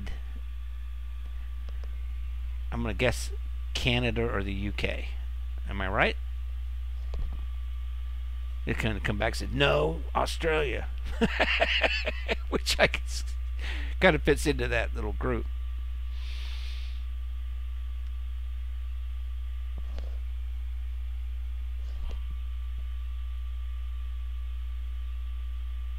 I was talking with somebody on the stream earlier. I had mentioned that I have about 4,500 hours flying the Mad Dog. It's probably closer to 5,000. I stopped keeping track, and he came back and he said, "In the real MD-82." I said, "No, no, no, no, no, in the Mad Dog, in the Mad Dog." But the guy behind me, also flying the Mad Dog SP1 Beta, he and I got about, I don't know, each one of us has about 4,500 hours just in shared cockpit in the Mad Dog. So I know the number of hours is way higher than that. But shared cockpit is coming to the Mad Dog. It'll be on the tail end of SP1. You're in Florida? No kidding, I'm in Florida. Nice. You said you used Z in the end of your username. You usually see that from the UK, Canada, or Australia. Hey, Grant, are you back? Yesterday, Grant and I were talking about high-level clouds, and I told him, well, we were talking about the fact that in all the flying that I've done, I've only seen clouds above flight level 360 maybe a handful of times, and so not in the sim, but real world. It's just a phenomenon that does not happen. I've seen them up as 65,000 feet, which is really rare. And many times I've seen them in the 40s, and not many times, but like maybe comparatively speaking, probably, I don't know, 5 or 6 times I've seen them above 40,000. And looks like we're seeing that here now. So that's pretty cool.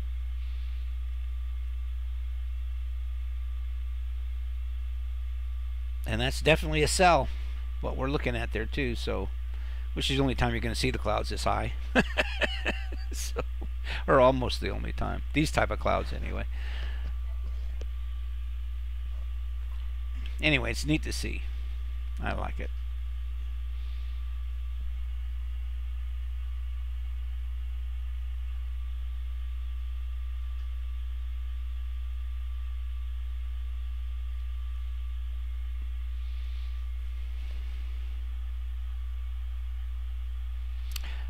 There you go, brother.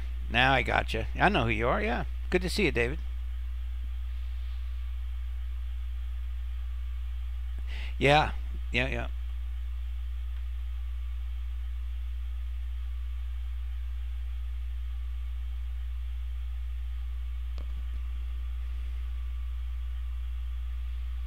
So I'll be a little cryptic with you, David. I'll say that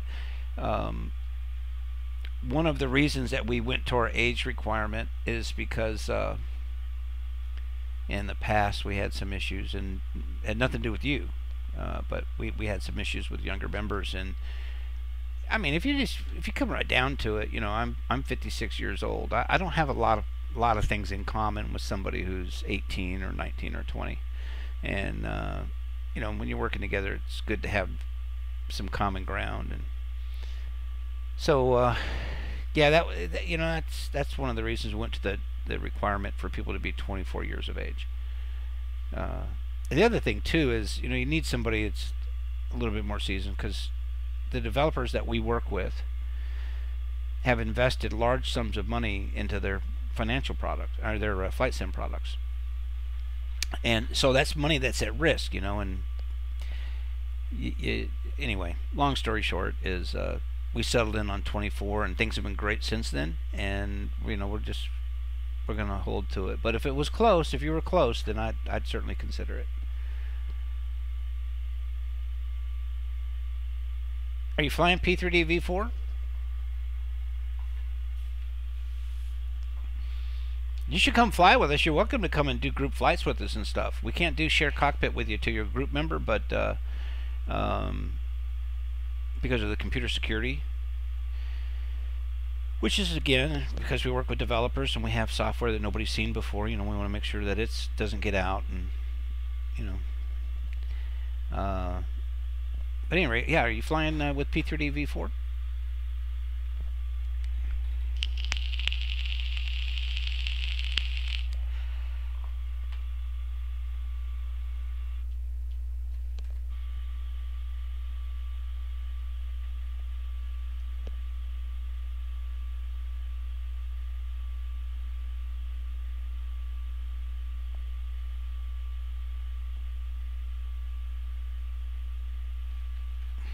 There's some lightning.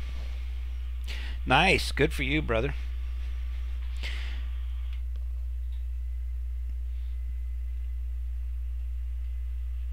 Nice.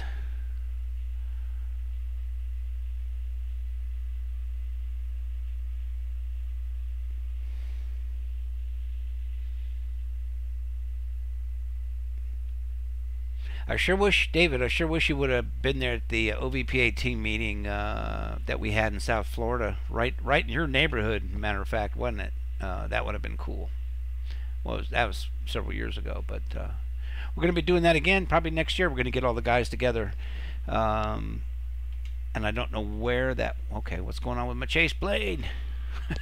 It's bad. I'm not sure where we're going to get together at, but... we're definitely going to do that again. We were just all in Vegas together, by the way.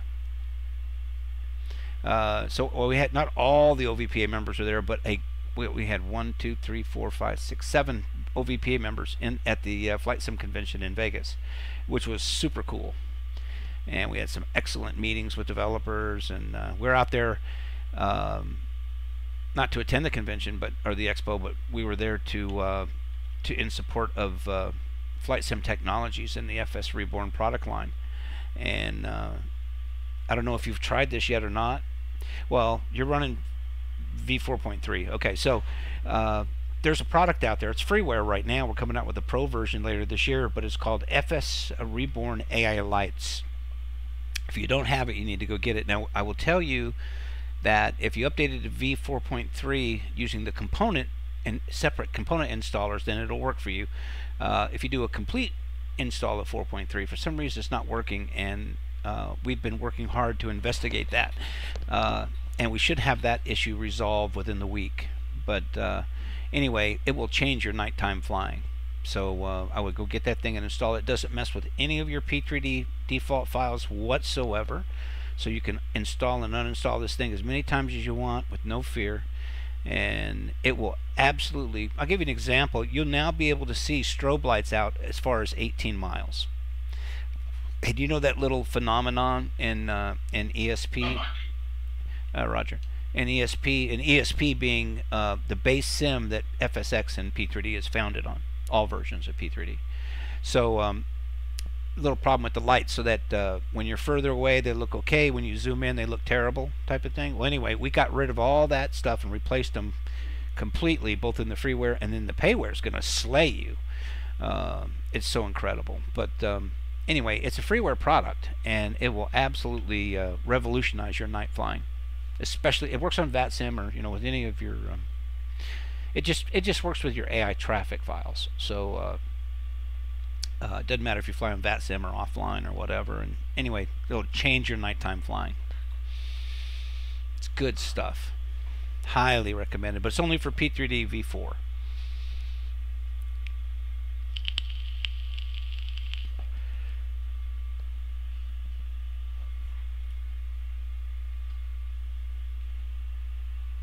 Oh yeah, good on you, man. All right. Well, let me give you something here. Let me go get it. I'll give you a link. Yep.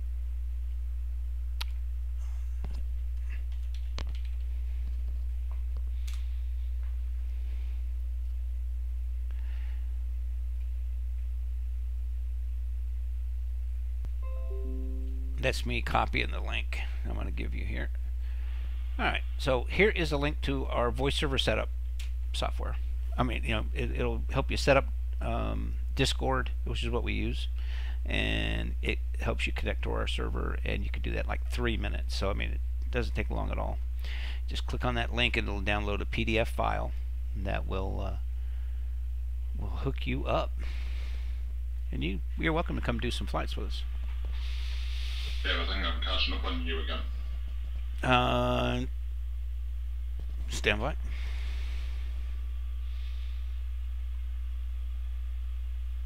I got 420 on the ground speed. Mach decimal 754. I'll increase that. I'll bring my speed down a little bit. Let's see. I'll go decimal 80 just to get out there. Yeah, that's totally my bad, brother. I told you 7.8, even though I was set for 7.6, and I forgot to update it. I'm coming up to 8.0 now, so that ought to help a little bit. And why did he give us 3.50, by the way? I need to shift up to 3.60. I'm going to do that now. You gave me 3.30. Yeah, I know, right? Well, that's once you come on up to 3.6, or I'll come down to 3. I tell you what, let's. I don't want to do that. No, we need to be on Ox. Say again? We need to be on Ox. We're on eastbound heading. Oh, that's right. That's right. My bad. Yep, we'll do 3.5. Yep.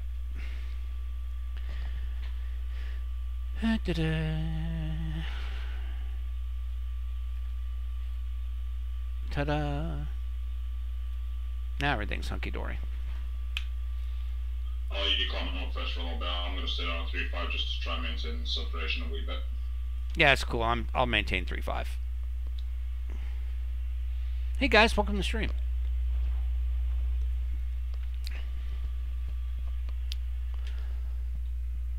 So this is the phase 1 for the new guys. This is phase 1 of the Leonardo Mad Dog Service Pack 1. We do not have the different flight decks for the different variants yet. But you know, like the MD-83, 87, and 88. But we are going to have them, and so if you stay tuned, we should be able to show you that. I don't know. Can't really give you a date when we're going to get those textures, but we're still finding some bugs. But to be honest with you, most of them are things that most people would never see. But you know, the guys that love the Mad Dog inside and out, you know, of course, they would probably notice them. So, always been a favorite aircraft of mine. And we're going to be doing some more work with Majestic. We were the primary beta test team for the Majestic Dash 8, and we did the vast majority of the shared cockpit testing on that as well, as we would. And so anyway, we're going to go back and do some more work on the training and professional versions with Majestic here later this month. And of course, we'll be streaming that when we do. We're still working the Airbus. Right now, we're working the A320 and 321. Really looking forward to the A330, working that monster. I actually flew it about a year ago, but we updated so many files and the other variants, the 318, 319, 320, 321, and so the A330 got left behind, and it's just not flyable right now. But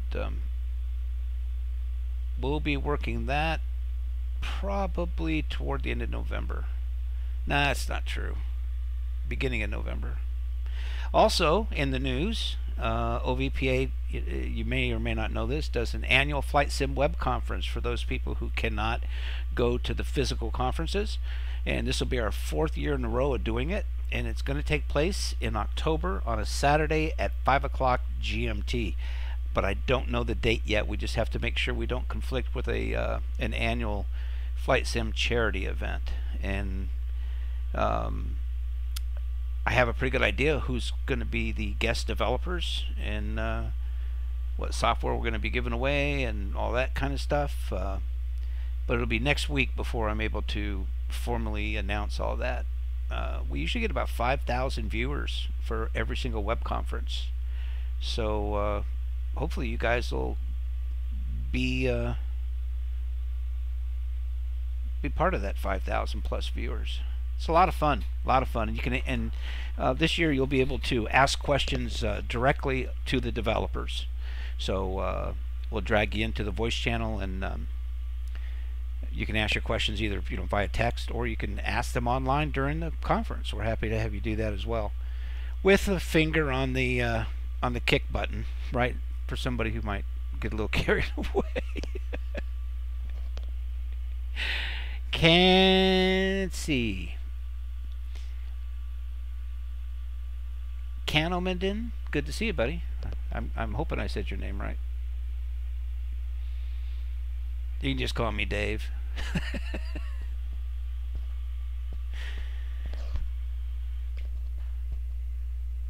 And I'm going to take a look at the weather here for our arrival airport before we start our top of descent.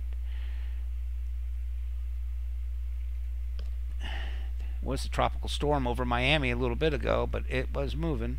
Oh yeah, they're still getting the shit kicked out of them. So it ought to be an interesting approach.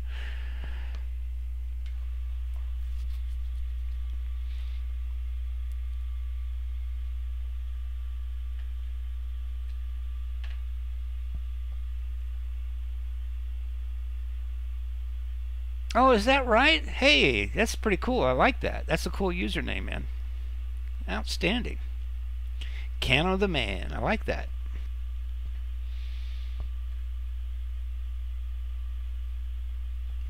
$150 miles top of descent for me. That's 250 10,000 at Scott. Roger.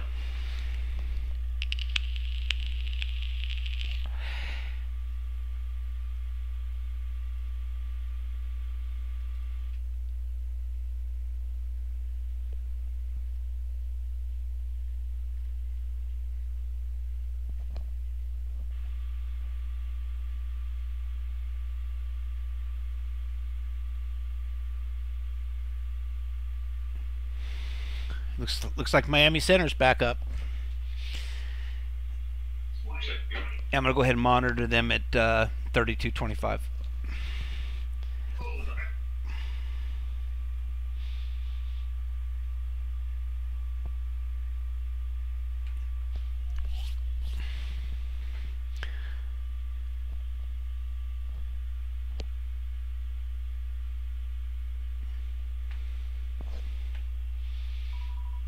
Beep.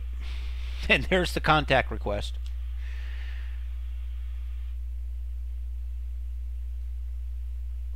All right. 1164. So when you, a lot of people don't do this on VATSIM. A lot of people don't know they're supposed to. But when you do when you check in with ATC, unless you've been handed off, but when you check in with ATC, you need to, you know, tell them what your position is. And so what the easiest way to do that is just to find a VOR and dial that puppy in, and then have it show right here on your DME. And you can see this DME here has changed. It used to be yellow or amber numbers in the old Mad Dog, and now it's white. But that allows me to tell him right exactly where I am. I'm going to check in with him now. Hey, Miami Center, good afternoon. Delta 471, flight level 350. We're about 40 miles to the northeast of the PI VOR, Papa India Echo. And that's how you check it.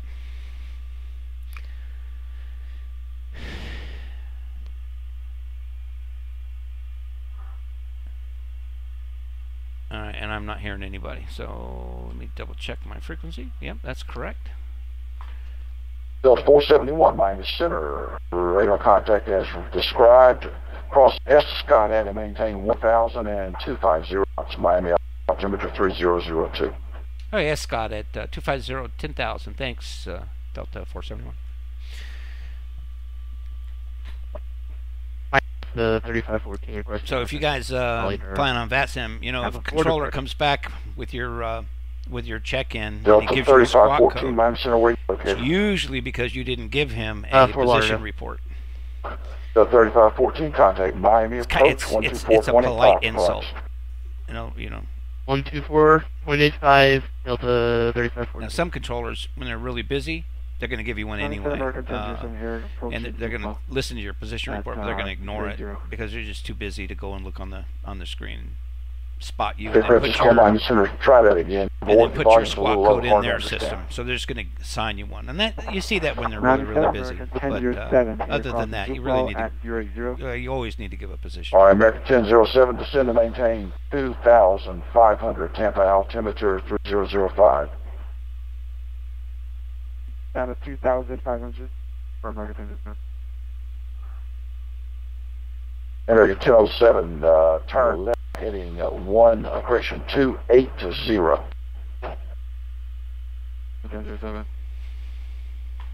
Negative 07, you're a little high there. It's my fault, so we might have to give you vectors through the localizer, so don't make any turns until I tell you here in a minute. Excellent looking clouds today. The ones coming out of Atlanta were just stellar. I mean, they're all incredible, but I love these weather. You might be set yourself a float 32 ready to go, runway 6, 4 miles. Because we fly an enormous amount of shared cockpit at OVPA, 090 at 18. Can't fly in the Mad Dog now because the software's not there. But all OVP numbers run the same weather textures, and a lot of the software, all of our settings are the same, and that enables us to see Miami Center King, when we fly. 6 Foxtrot Charlie holding short runway 9, we're ready for takeoff. Everything from AI shipping to AI aircraft and different liveries, and 6 Foxtrot Charlie heading so 060 we basically have all the same stuff. Wind 160 at 1419 clear for takeoff. Alright, clear for takeoff, runway 9, and we'll fly runway, we're heading 060, here, 6 Foxtrot Charlie. Sounds good afternoon. Delta 449, follow level 33, approximately 33 miles north of the St. Petersburg Wharf. Delta 449, Miami Center radar contact as reported. Cross Scott and maintain 10,000 and 250 knots. Miami altimeter 3002.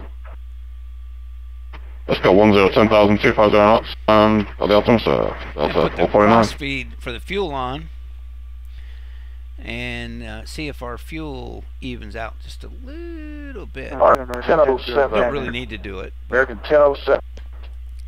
Stand by. I'm going to give you a vector here just a second. So we'll monitor American 1007, you're 13 miles from Bucks. Turn left heading 120. Maintain 2,600 until established. Cleared eye left runway 19 left approach. 260 Bucks, descend to 2600, clear for ILS approach runway 19. Of course, in the Mad Dog, you guys know you also have to monitor your fuel temps. Southwest 1132 radar contact. And they're pretty damn good right now. They get under zero, you start looking at them. Sure, Pastor 3000 this time, direct June though. Southwest 1132, climb and maintain level 360, proceed direct Seashell, join the departure. Be, cranking them up, putting on your fuel heaters. Oh, the 25, so that's pretty cool. Seashell, joining the departure. The cross feed is working just fine. Delta 319 depart Palm Beach, heading 180. Palm Beach 1, heading 180. That's the 319. I just verified fuel cross feed works great, Grant. Sweet. I burned up a lot of fuel sitting there on the APU in Atlanta, and so I just turned it on, and yeah, it's evening it right out.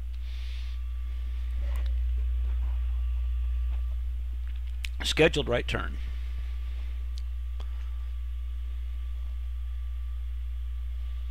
Area 2367, departing airspace to the Jacksonville's not online. Radar service terminated. Frequency change break. Area 2267, we use contact for services. Take care, Ron. See you later. You guys will notice those are all new textures up there, by the way. This is Delta 1. Look at the lights up there. That's brand new. 310.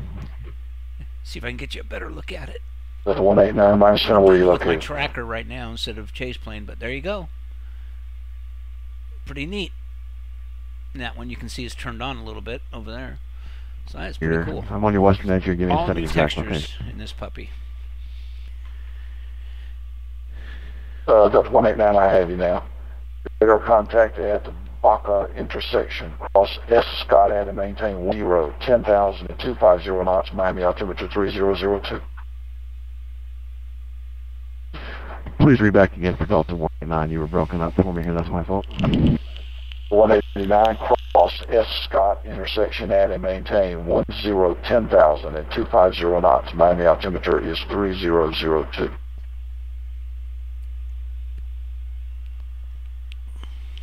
Cross Scott at 10,000 feet at 250 knots. Miami altimeter 3002 Delta 189.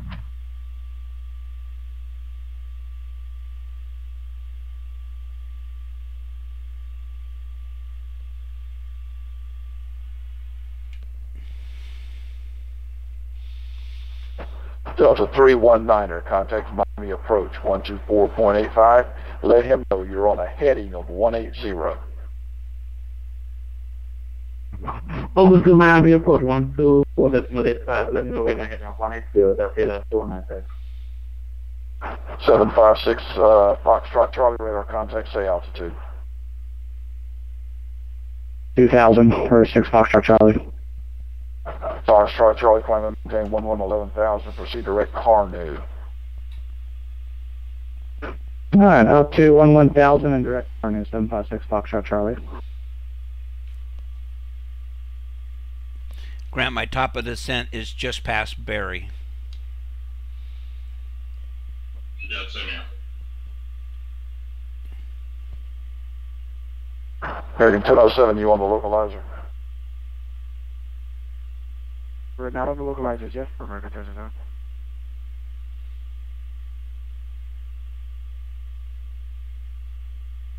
American 1007, you can take about a 10 degrees to the left if you need to there to capture the localizer. You're a little off for Buxton. Roger.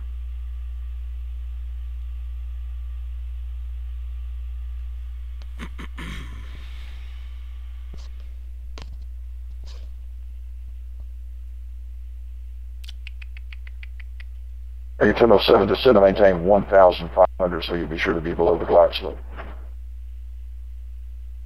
1,500 for American 1007.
So 63 miles, top of descent. American 1007, wind 100 at 7, gust 20, runway 19 left, clear to land. 1007, gust 17, clear land runway 19 left for American 1007.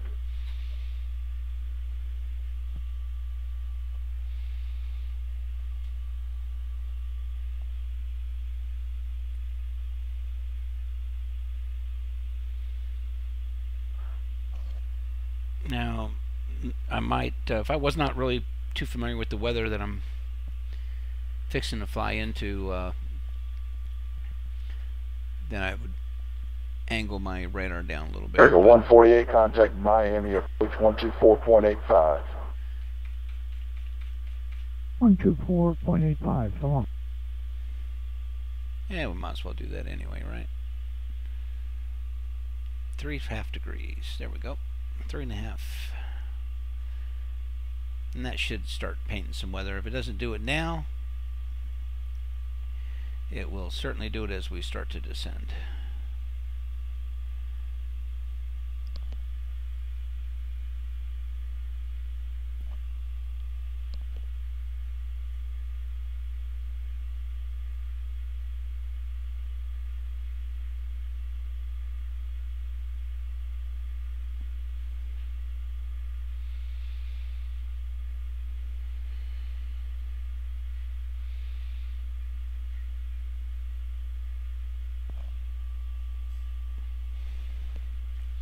Hey, what's your distance to the to Barry? Somewhat.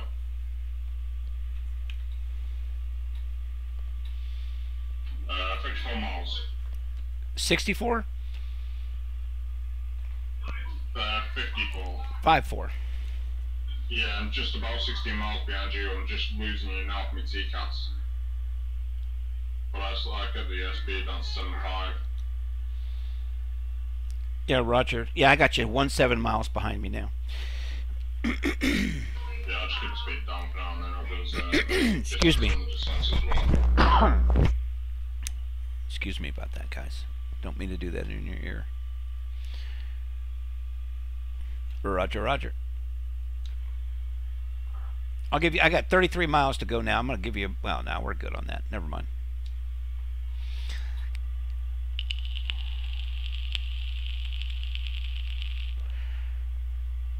Oh, by the way,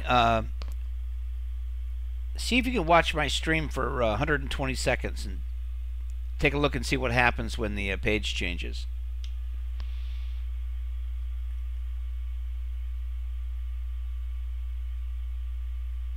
Okay, so I'm almost up.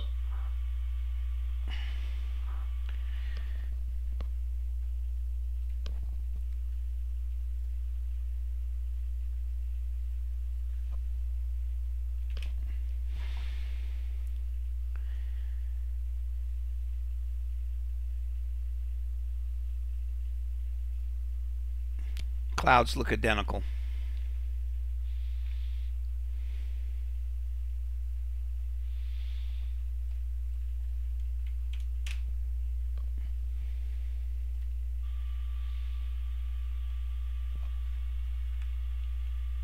You're 1007, welcome to Tampa. Take your first right, taxi to parking via Charlie.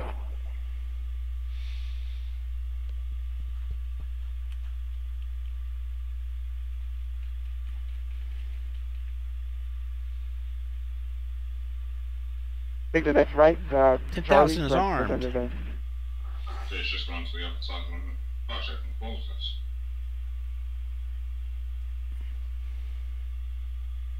I think you can close the adverts with the Twitch Prime.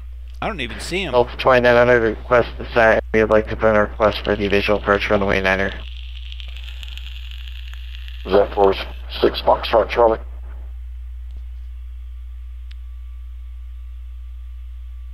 Aircraft calling. I guess get ready to change now. Delta 2900.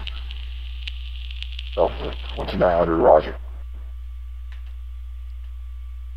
Delta 2900, descend. Delta 2900, descend and maintain 1010,000.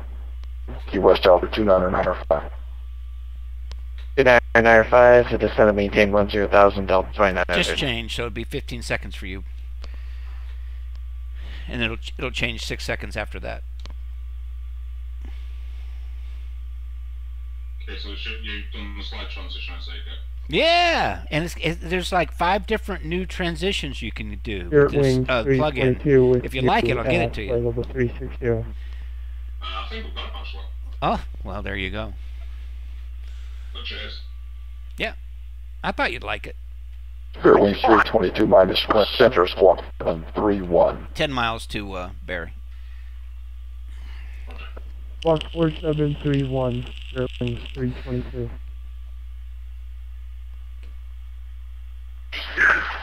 Miami Center, Westwind 3583, 410. Westwind 3583, Miami Center, radar contact 30 miles west of the Cigar intersection. Absolutely Cross love flying. Scott and maintain 10,000 in, and 250 knots. Miami altimeter 3002. Northern Europe, you know, Copenhagen, Bergen, places like that. I absolutely love flying up there. Spirit Wings 322 radar contact. That's our Danish, 11 miles north our of the Danish center friends watching intersection. the Welcome stream. aboard.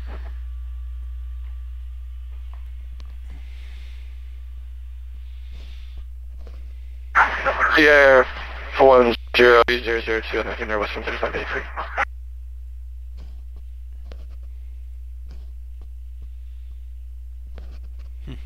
Weird.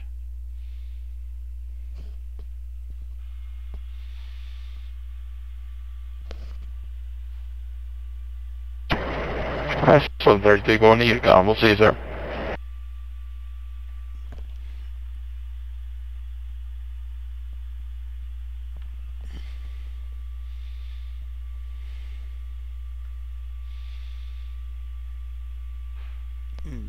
Schedule left turn.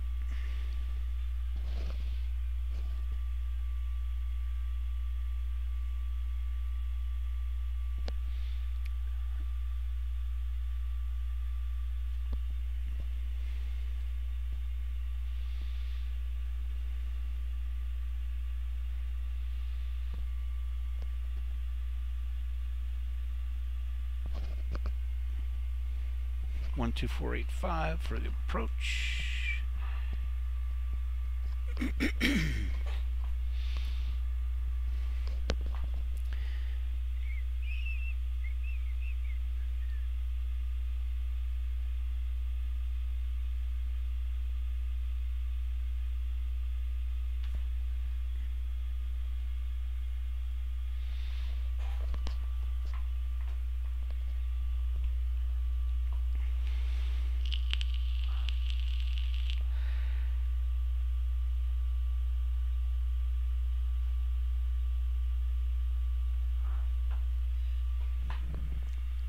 And 2 miles, top of descent. Top of descent. There's the nose over. On the way down.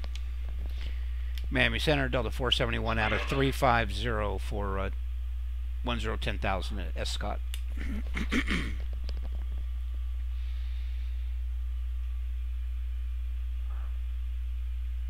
Thanks for top of descent for Delta 471. Delta 471, roger.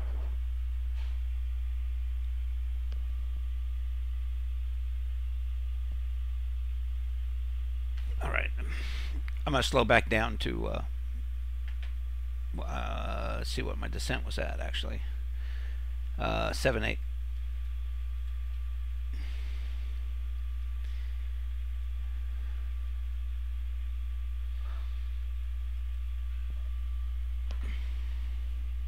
Did you copy him going to 7-8? Yes, sir. Roger.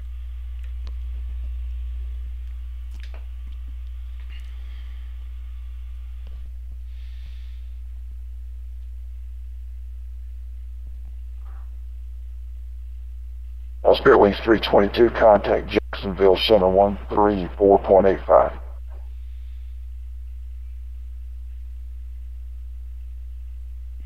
Contact Jacksonville Center on 134.85. Spirit Wings 322. Looks like they just approved my order at Aerosoft, buddy. Nice. Tell you what, that new shop system is got some bugs, but it's on the ball. I didn't even tell Matthias about it. I'm gonna go check now, but it looks I got an email in. No, you know what it is? No, that email's just saying that the order's there. It didn't say anybody's done anything with it.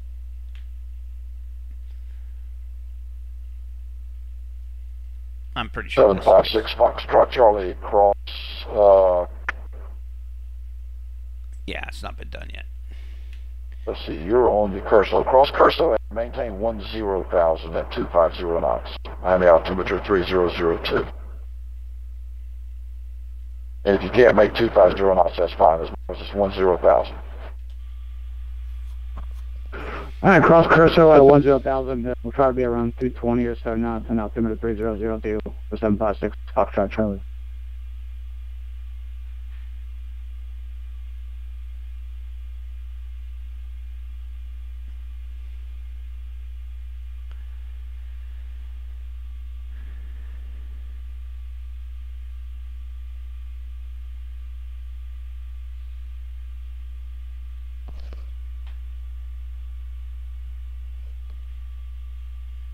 So we're going to anticipate getting handed over to approach here when we approach 18,000 feet. We'll need to have the ATIS all read up. Information Golf. Winds are 110 at 10 knots. Few at 1,000, 20 few at 2,500. Overcast at 120. Temperature 25. 3002. And we're going to be requesting runway 9er, which is what we want. And the get the runway chart pulled up here. For runway 9er. Flight Center, good afternoon. American 1555 And it's going to give us a decision height of 200 feet. Okay, we'll set that now then.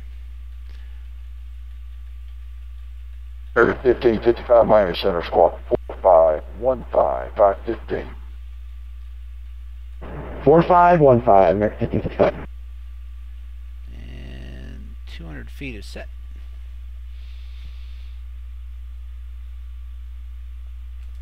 Decision altitude for runway 9ers 207, decision height 200. 1555. 110. Radar contact 40 miles west of the Nassau VOR, cross Junior at maintain 2000 and 250 knots, Miami altimeter 3002. Now we're putting this in as the heading is going to be 092. Alright, cross Junior at 12,000 square feet and altimeter is 3000, American 1555. Oop, had it. 092. And then we'll use nav2 for any VORs that we need to reference on our way in, and then this will serve as a reminder for what we need to put in nav2 as we get closer to the airport in case we want to do an auto land, which I have not done in quite a while. I may just do an auto land just to test it out. Haven't made up my mind yet. Any of you Mad Dog drivers out there, take a look at my configuration, tell me what's wrong. It's on the FGCP. Some of you guys might call it an MCP, but in the MD-80 it's a FGCP. Flight Guidance Control Panel. You see anything wrong in there? Guarantee there's something. And it has nothing to do with the approach or frequencies at all. Somebody gets a donut if they can tell me what's wrong.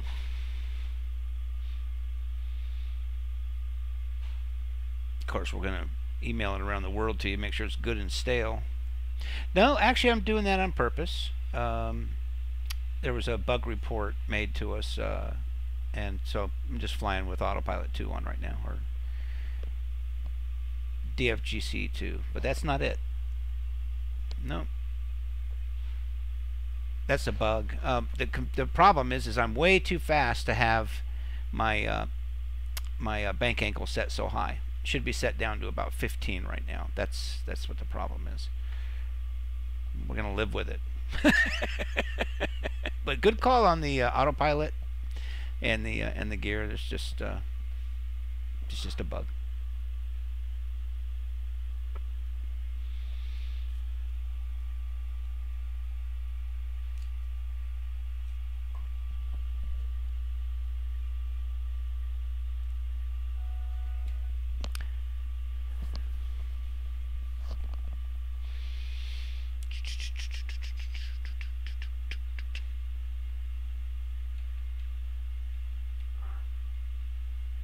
.3002 set now.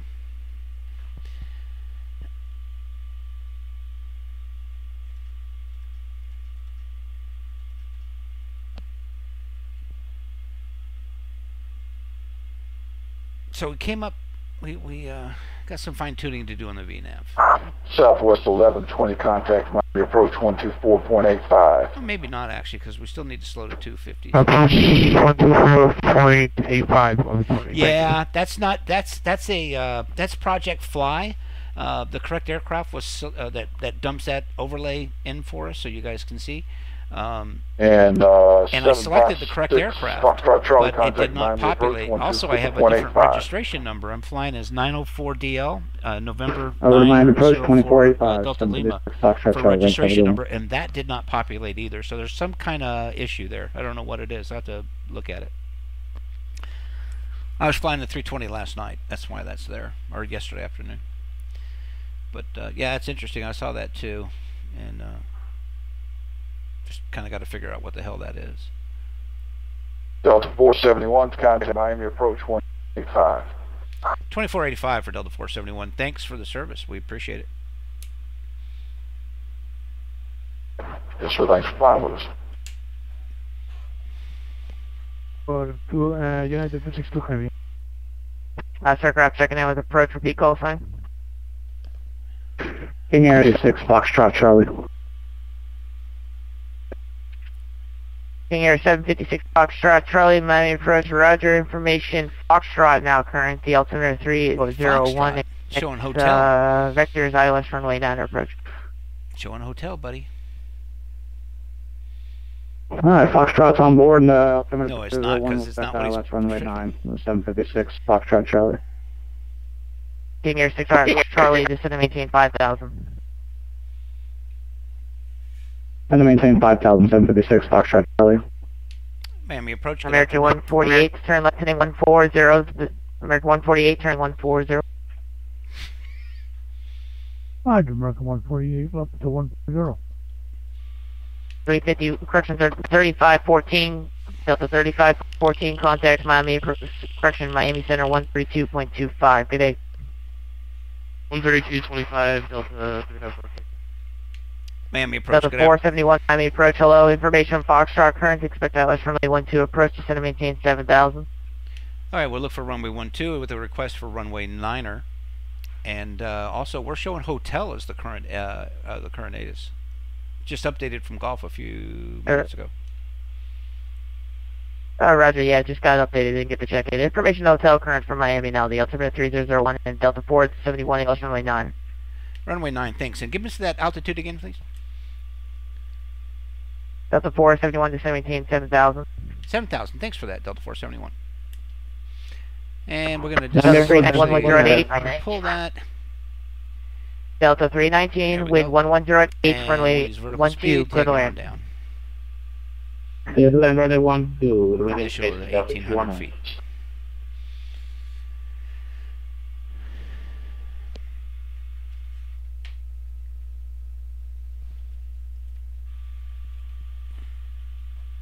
American 148, 600 miles from Payana, turn to the left, correction, maintain present heading at 1,000 until established, clear ILS runway 12 approach. Hey, present heading, so established, American 148, clear feet, ILS 12 approach. King Air 6, Foxtrot Charlie, turn right heading 180, vectors for your descent, descend to maintain 3,000. I'm going to reset my weather radar here. Easy way to do that. Right to 180 and down to 3,000. It didn't work. I got to write that up. 756 Foxtrot Charlie. Easy way to do that, Mad Dog, is to power it on and power it back on. KLM 80 contact. So, KLM 8077 contact Miami Center 132.25. Good day. Okay, so we'll mark that one up. This is a demonstration flight, by the way. We're not beta testing, but if we see something, we're going to write it up.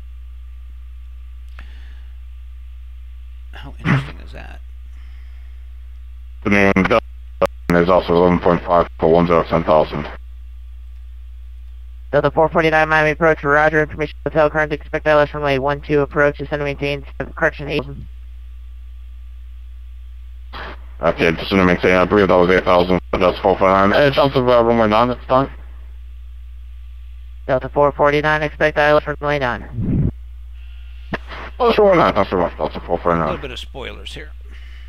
GPS 262 heavy, proceed direct cock rub, maintain 3,000 until established, clear ILS runway 8 right approach. Okay, spoilers retract. Direct to cover,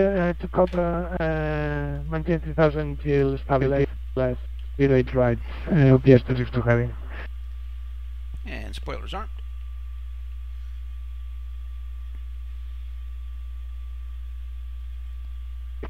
Delta 471, descend to maintain 5,000. 5,000, Delta 471.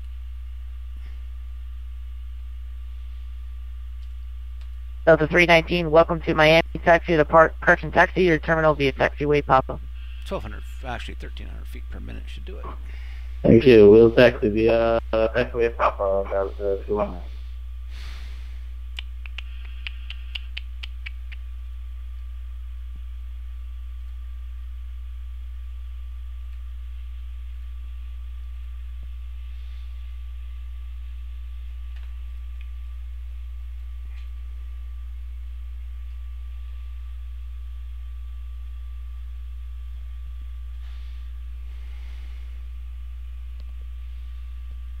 Ground maintain 240 knots here for about 10 miles, and I'll be dropping down. Yeah, we're about 8 miles behind you. 8 miles? November 884, Quebec, November, contact Miami Center 132.25. Good night.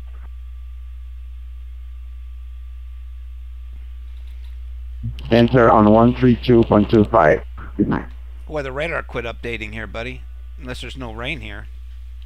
Are you showing anything? Ma'am, approach KLM 1807, maybe. God, you said it. KLM 18, Roger, stand by.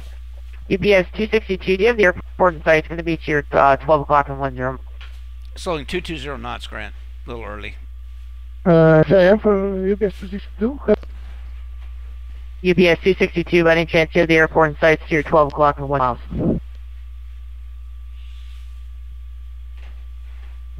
I do have the airport inside, yeah, UPS 262.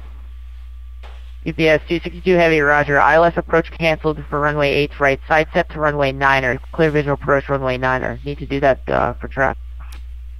If you operate the spoilers Okay, with... clear for visual approach runway 9er, UPS 262. UPS 262 Heavy, thank you for that, sir. Wind 110 at 8, runway 9er, clear to land. Clear to land, runway 9er, UPS 262. Air 65, 360. Right to 3607 bus 6 Foxtrot Charlie.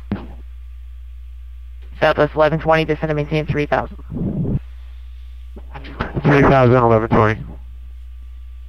November 884, Quebec, November, contact Miami Center 132.25. Good night.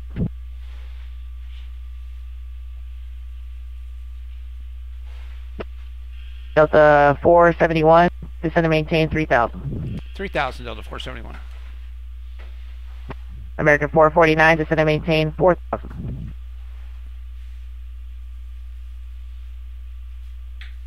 Approach afternoon, American 1555 is 12,500 for 12,000. American 1555, Miami approach, Roger, snap. American 148, Miami wind 110 at 8, runway 12, clear to land, hold short, runway 9. 180 knots now. Roger, clear to land, 12, hold short, runway 9. American 148.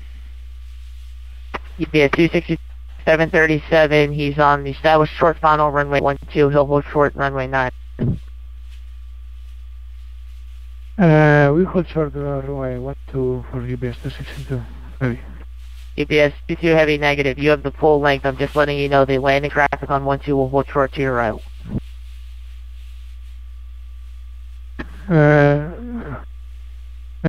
We'll watch for the traffic, UPS 262. Scheduled right turn. Delta 4, turn right. Delta 449, descend and maintain 4000. 4,000. Delta 471, 10 miles from Grits, turn right heading 120, maintain 3000, South Quinella, runway 9, approach. Right, 120, maintain 3000, clear for the approach, ILS, runway 9er, thanks, Delta 471. American 1555, Miami approach, Mission Hotels, current expect ILS, runway 9, approach, and maintain 7000. Alright, we have a hotel down to 7,000, and we'll back around American 1555. Localizers are armed. I think I am going to do an auto land on this puppy today. By the way, guys that fly the Mad Dog, I know you all hate what I hate, and that is that the landing gear alert that you get. And it's a little errant.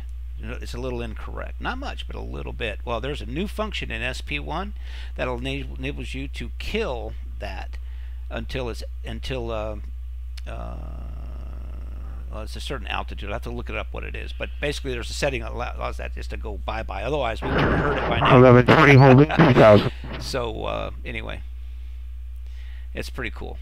Nice setting to have.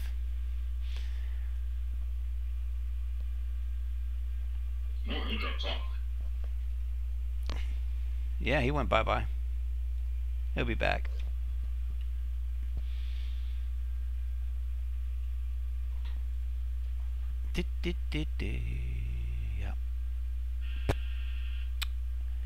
Yeah. What was I looking for? I was gonna do something.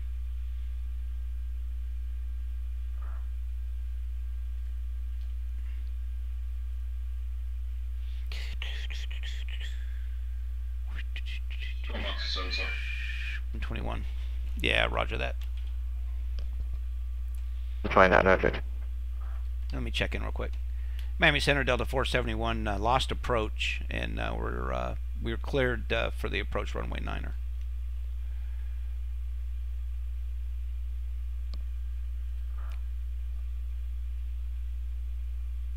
Delta 471, I think you're supposed to be with center. I mean, with approach. Is that correct? Yeah, we lost him. He didn't come back, but he just now came back online. We're going to swap back over to him. Thanks, Delta 471. Oh, okay.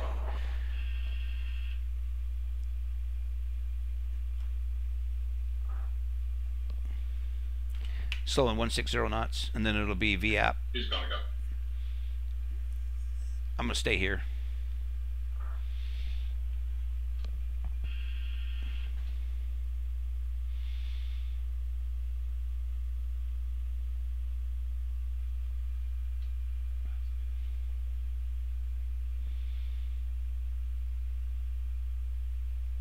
Gear got to come down. Yeah, we're going to go for 150 knots. And we'll get our auto brake set for medium. Good. Okay, I'm on the localizer. Auto land select.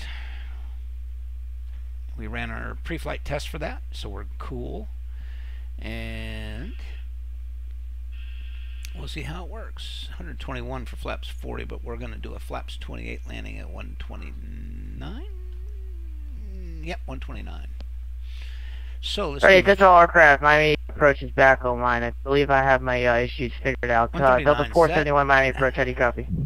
We'll drop that by 5 knots here in just a second.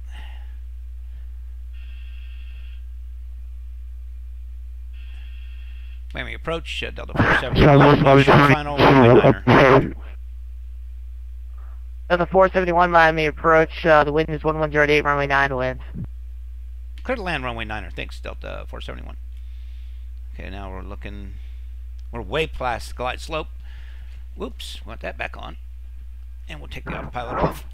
Miami approach 1120, since you were having technical problems, I was getting out too far, so I started my left turn from the 10 left approach.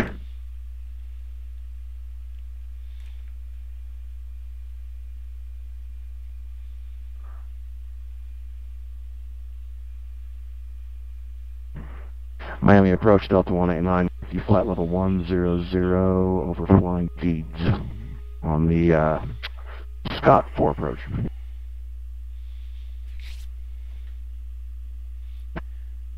Yeah, the attention all aircraft, I'm going to have to find off something's up with my radar client here. Just stand by, I'm going to coordinate with center to everybody tag them up. Stand by. I did not intercept the glide slope on that approach, Grant.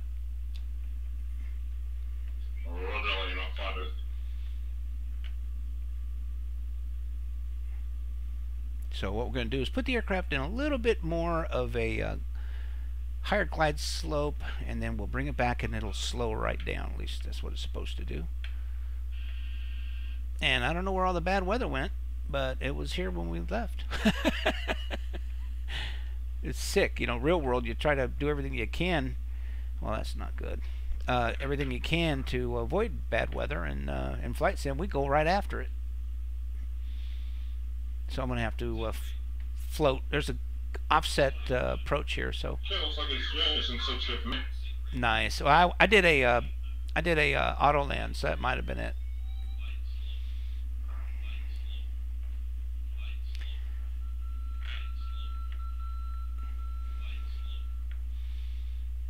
Come on now, float. There's the speed coming down where we can land without blowing the tires. And a little bit of a flare. Nice. And I guess I don't have my reverser set. Okay. Well, we'll just bleed the speed down the runway. There's two things I got to fix on my system. Is the reversers. Okay, so manual braking. And my being able to arm the speed brakes and the auto brakes without having to, you know, with a button rather than having to look down on the VC to do that. I'm cleared of runway 9er, Grant. Roger, shot final.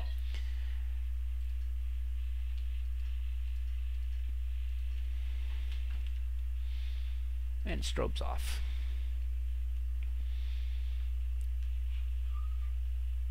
Oh well, shit. Flaps up for taxi. Spoilers retract. Good deal.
And there's the DFGC restart.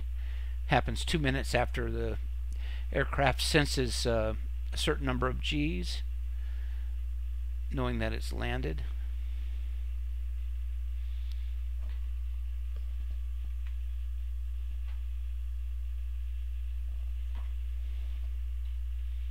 Now I have to check out. I have to cheat, see if there's anybody landing. I don't see anybody there.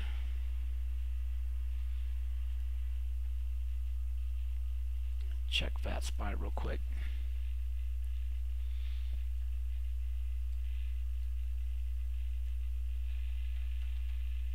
And just Grant landing on runway 9er. Okay, so we can move.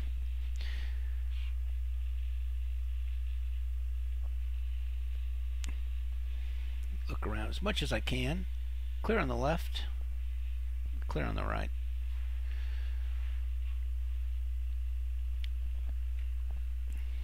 Big ass airport.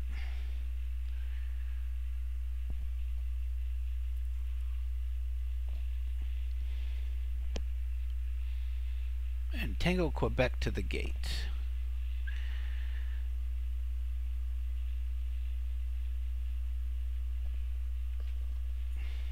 It's a gear clear on the left and clear on the right.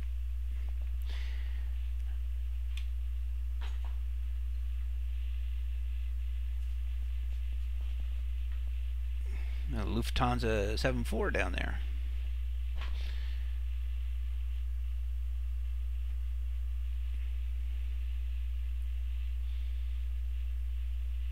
This aircraft's got some of the best noseable steering that I in flight sim. I mean, it really does. Didn't used to, but it sure does now, and it's all very, very, very smooth. And I've used numerous different types of controllers and rudder pedals and everything else for that, and it's really nice.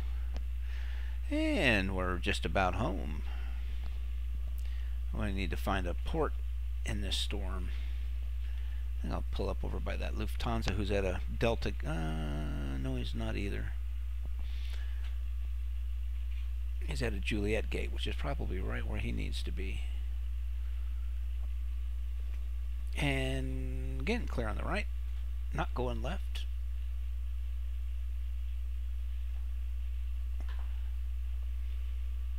I'm going to be on the back side of the hotel gates. I'm not behind you. Ah, nice. Okay.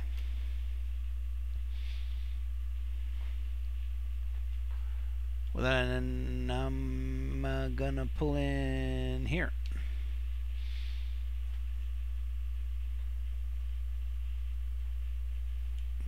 Hotel 1-2 for me.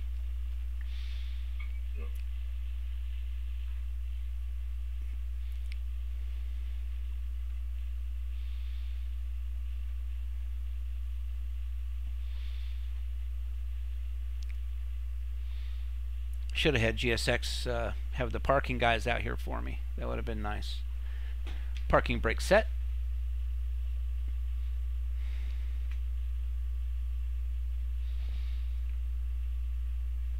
And I was going to do external power. Let me see. Do I want to do that? Let's check a look.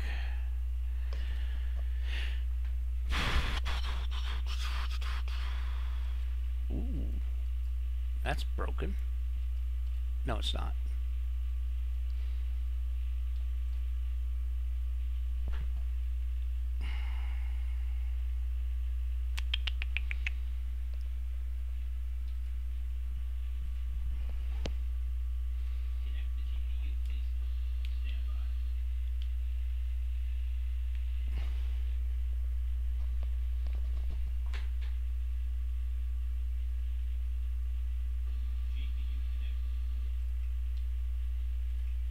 Okay, nice.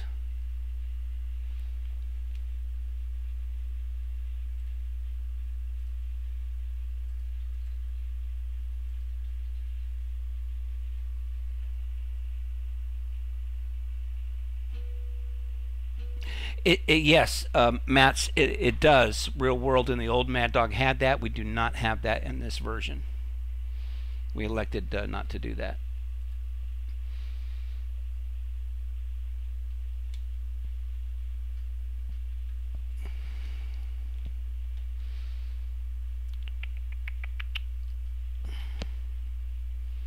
Oh, happy days. So I don't know. Some guys aren't aware of this feature, but if you you bring up the view manager, and if you click up here where it says crew comms, these are the doors. Obviously, I'll go ahead and get some of them open while we're doing that. We're actually opening up all those bad boys. There we go. Actually, let's do the air stairs too. Why not? We'll do them all.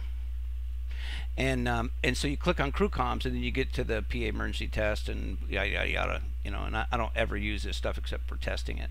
And then you click one more time, and you get all this. So now we can get the air conditioning set up.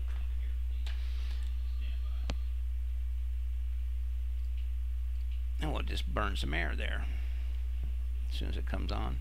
You see pressure in the manifold when it happens, right here. You should see it here and there. And I'm going to see if it's working. Negative.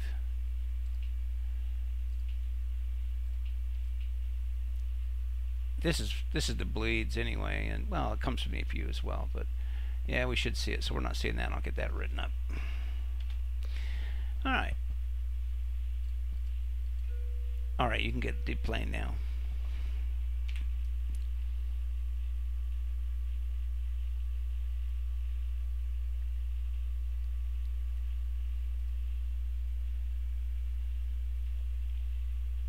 And normally in the aircraft you'd turn all the intensities down and all that. Maintenance guys ask that you do that so I don't have to replace this stuff. Anyway, that's it, guys. I hope you enjoyed the flight, and I hope you enjoyed your the look at the SP1 beta for the Leonardo Mad Dog. That was my very first flight in it. So. And by the way, you can now put in GSX, you can put a third conveyor in there if you want to. I just haven't done it.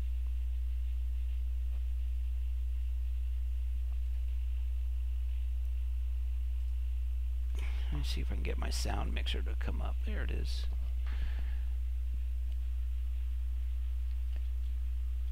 I don't know what keeps killing that.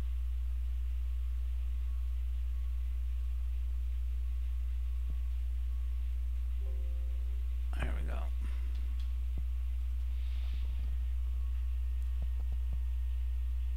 That looks like a Boeing 717 over there, but that's just an AI aircraft issue. That's Grant. He's also in the MD-82.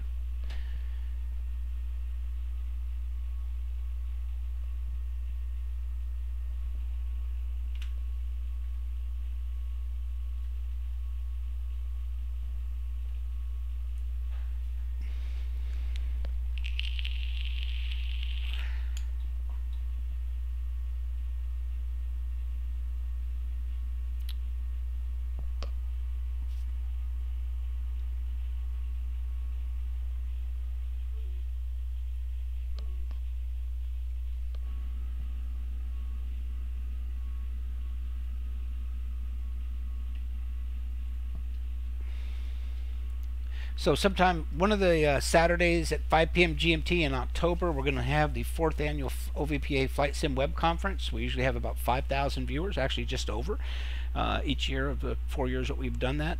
And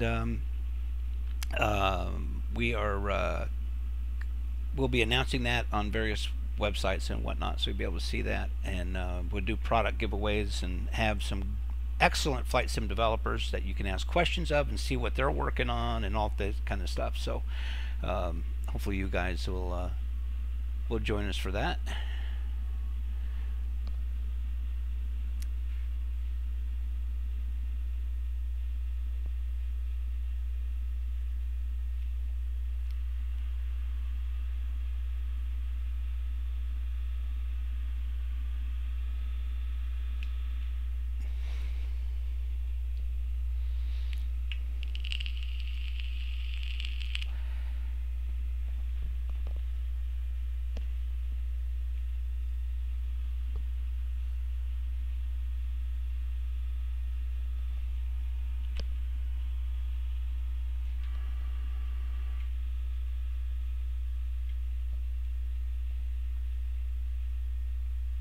Oh, you're already offline.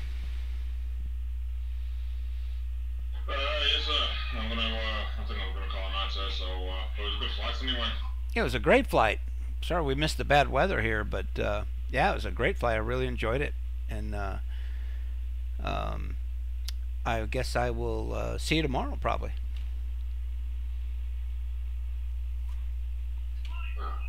Well, good night, Robert. I'll see you tomorrow. Sounds good, my friend. I'm gonna bail out of here too. Take care. And everybody, thanks for watching the stream. We really appreciate it, and I hope you'll come back and join us again. And if we don't see you for the rest of the week, have a nice week. We'll see you soon. Take care. Bye bye.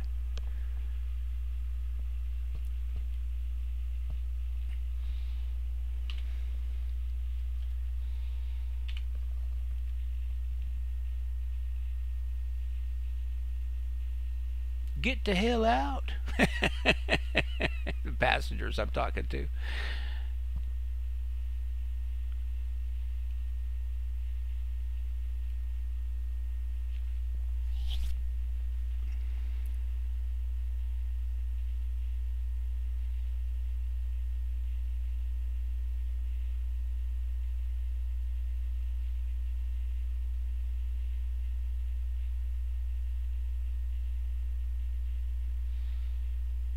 Yeah, like you don't have to duck. You guys take care. Thanks again for watching. Bye-bye.